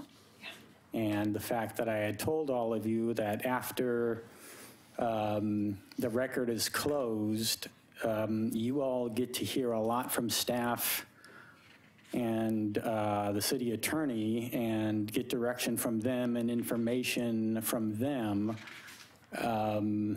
Yet the citizens have no ability to raise their hand and say, I contest what the city attorney just told you. I contest what the planning manager just told you. I don't think you were properly advised of a certain legal standard. I don't think you were advised of certain facts that you should have been made aware of. This, to me, is a reaction to my having figured out that reconsideration might be a way to hold staff accountable. And I don't think they want to be held accountable. And that's why this is happening. And I would request that you give serious consideration to cutting short this amendment now, because if this remains in here, I will guarantee you a LUB appeal. And a long train of LUB appeals you guys have and the city have had over the past year. This is going to be yet another one, and it's going to be on you if you leave this in. And I will be briefing this, and I will being a lot of examples, and I will be giving you facts, and I will be giving you law. You know, this is a Goal 1 violation. And I seriously request that you all give some deep thought as to whether you want to allow staff to obviate a means of holding them accountable. I mean, it's not in your interest to be kept in the dark. It's precluding you from doing your job effectively. And to have, I'm sorry, Jim. I thought you were finished. No, and you just follow the chain here. You know, if I can't ask you for reconsideration as a citizen for a planning commission decision, as you probably know, because I did it on the hotel, I have to cut a check for $3,488 for that privilege of appealing to city commission, rather than paying nothing to move for reconsideration to get you folks to, at least try to get you folks to make the decision correctly before I'm boxed into that corner to pay that kind of money, and also be liable for, you know, unlimited amount of attorney's fees on top of the $3,488. It's a very serious issue that you're confronting on this, and I'm going to be on it. Thanks. How does this affect the 120-day It doesn't change the 120-day obligation. The city still has an obligation to make a decision within 120 days. So, but then the reconsideration would lengthen the review process. It's And make it potentially. more difficult to meet the 120-day rule. Potentially. Yeah. Unless it's the applicant who's asking for a reconsideration, then it's an automatic extension, but. So when a developer appeals one of our decisions like happened Let's last year, just say do they have to pay an applicant. Do they have to pay a fee also? Correct. Like Anyone who appeal? does an appeal, unless it's a neighborhood association, who the city allows to just appeal for free. wondering. Yes. Let's move on. Yeah. So anyway, we have one more person, James. I think you were trying out for a doctor. What? Your handwriting, it's doctor's handwriting, I love it. I'll say it all so it's all on the record legibly. My name's Chairman Griff and Planning Commission. My name is James Adkins. I'm here on behalf of the Home Builders Association of Metropolitan Portland. Our address is 15555 Southwest Bangy Road in Lake Oswego. Our association is comprised of every range of builder or land developer in the Portland metro region, all 5 counties within the city of Portland and all the cities in that area. And I'd like to talk about the portion of the code that was dealing with the lot size averaging. To confirm some suspicions, we'd very much like it to remain as it is. We think it's a useful code tool to use land that's available, buildable land, as efficiently as possible. I believe the question was asked, who's dictating how much density you guys have to build at? And, well, there's various different entities that do that, but the state economist, Josh Leonard, just tweeted that our housing inventory, based on population growth rates, we're gonna need 13,000 new housing units per year. Portland Metro Region is looking at expanding the urban growth boundary through a new process, and 5 different cities are applying for land, and that's only going to provide 14,000 units over the next 20 years. So I just think in the region we're experiencing a lot of growth, and there's certain growing pains, and like I said, across the west side and the east side, I see that there are these issues coming up where tweaks of the code are being made that are not necessarily, which are making it more difficult to build what could be considered infill or inside city limits. And I think honestly that's, rather than doing huge new expansions, that's where these things are gonna have to happen. But to that point, I'd also say that the example given was a difference of 5 homes. That's not insignificant looking at the need, but it's also not insignificant looking at the SDC revenue. I think based on the total SDCs that you charge per home in Oregon City, that's about $175,000 that can go towards increasing infrastructure capacity. So with that, I would say that there's not an issue of health, lives, or safety here. I think it's a very useful tool for landowners to develop the land that they've chosen to invest their money in as efficiently as possible. And I think it would be unfortunate to take those options away from the people who are choosing to develop their land in Oregon City. So is this the same Oregon State that's dictating density that's not paying for our roads that we discovered earlier? Home Builders is a private organization. But he said Oregon State is the one that I was saying the state economist stated the projected housing needs. I think Portland Metro Council is the one who dictates the density requirements. I thought you said Oregon State, so. Not Oregon State. Well, not Oregon State University. Yeah, State of Oregon is what you meant, yeah. No, thank you. But thanks so much. Okay, we appreciate it. I think the position that we're in at this point is that our community has told us that they want this changed. So that is the direction that the city commission has directed us to look at a change, and so that is where we're going. Oregon City is a very special and unique community. It's not like any other community in this state, which is why many of us have chosen to live here. And we basically have to make this work for us, as I said before. It has to work for our community. we are part of the region, but we are still an autonomous community and it has to work for us. And right now, it's kind of broken and we're trying to make it work. So that's kind of where we're coming from.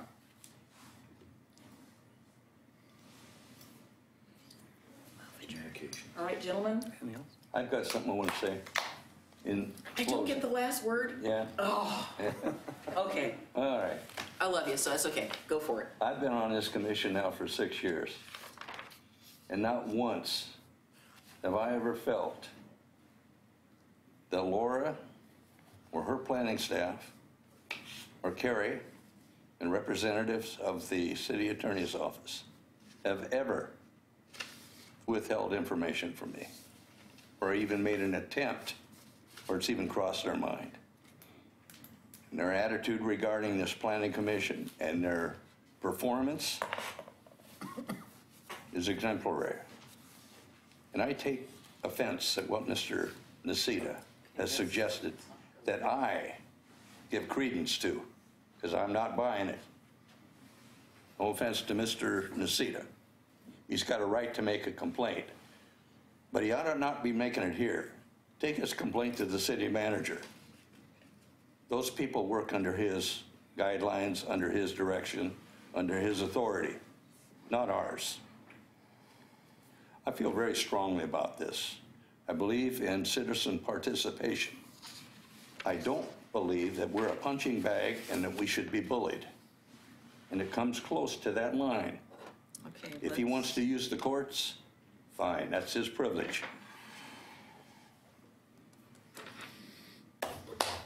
That's it. All right, let's have that be the last on this item. Can I ask one clarifying question? Do you want another work session on this? Because everything else is pretty Absolutely. small. I Yeah, do. we haven't made a I do. decision, have we? I do. Well, I haven't asked you for a decision yet. I just didn't want to know if you want another work session Yes, before that. I would. I don't know how you guys feel. I definitely want to talk about it further. I think as long as we kind of limit the time, not make it so open-ended, because I think we just have a few things we have to finish up, right? Gotcha. I think we all have to feel comfortable with, we all express concerns about the lot averaging, and I think we need to be, at least I feel I need to be 100% satisfied that we're all on the same page and that we're going to make a recommendation that we can live with and that we're listening to our community, because I think we've heard loud and clear they don't like it, and we need to fix it. I think that's the big thing. We're listening to our community and not to developers. That's what I said. It's all about our unique situation. After all, we are the first city west of the Missouri River and will remain so. In the community that I work in, we have no dispensation for lot averaging or lot size or anything. Yeah, I don't particularly like it, but anyway. All right, so what do we have? Let's, do we need to make a motion to continue this work session? No, just because it's a work session, I'll come back. Okay, so what lovely items do we have under our communications? Not much. But they are all lovely, though. They're all lovely. Good. No, just that I will send an email out with the tentative agenda items that are coming up. I may schedule a work session. Do you want to give us a little hint right now? Yeah, sure. I've got my, We're busy. At some point, I want to come back and give you some statistics from 2017, but No. Sorry, we're having chair collisions over here. I want to give you the statistics from the planning division and our list of accomplishments from 2017, but I don't want to keep you here till 11 p.m. every night. And so I will do that. And then we just have a few development applications coming in. We have an increase in pre-app, so you should see a steady work for a while. We'd like you to have more time to do some work, other work besides processing pre-app, so. I read somewhere where Give them a break, the folks. housing market is overheating again. It's another such a fluctuation in, anyway, it's interesting that these lots in Oregon City that have the easements in them, I have my personal opinion about them, but I'm not going to say it on the record. These are sort of the leftovers, and so now people are looking at the more difficult, more challenging lots, and I think it's only going to get more challenging, particularly with our history of properties sliding away, and we've got to really be careful about those particular areas of our city, because we already know what the unintended consequences are. And after watching very briefly, because you know I don't watch the news, very briefly about that river of mud that went flowing down in Montecito. That was even more frightening to me than the Oso thing.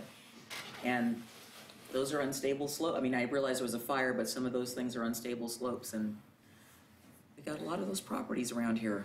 And I hope that we do not rush to judgment and develop them when there are potential unintended consequences, which is what happened in Newell Creek Canyon. Amen. I'd like to move we adjourn. All right. Second, third, fourth. Everybody seconding the motion? Second. Okay, everybody got a turn to make a second. Yay. Kelly. Thanks for coming, Thank you, everybody. Do you want guys. to turn this thing off?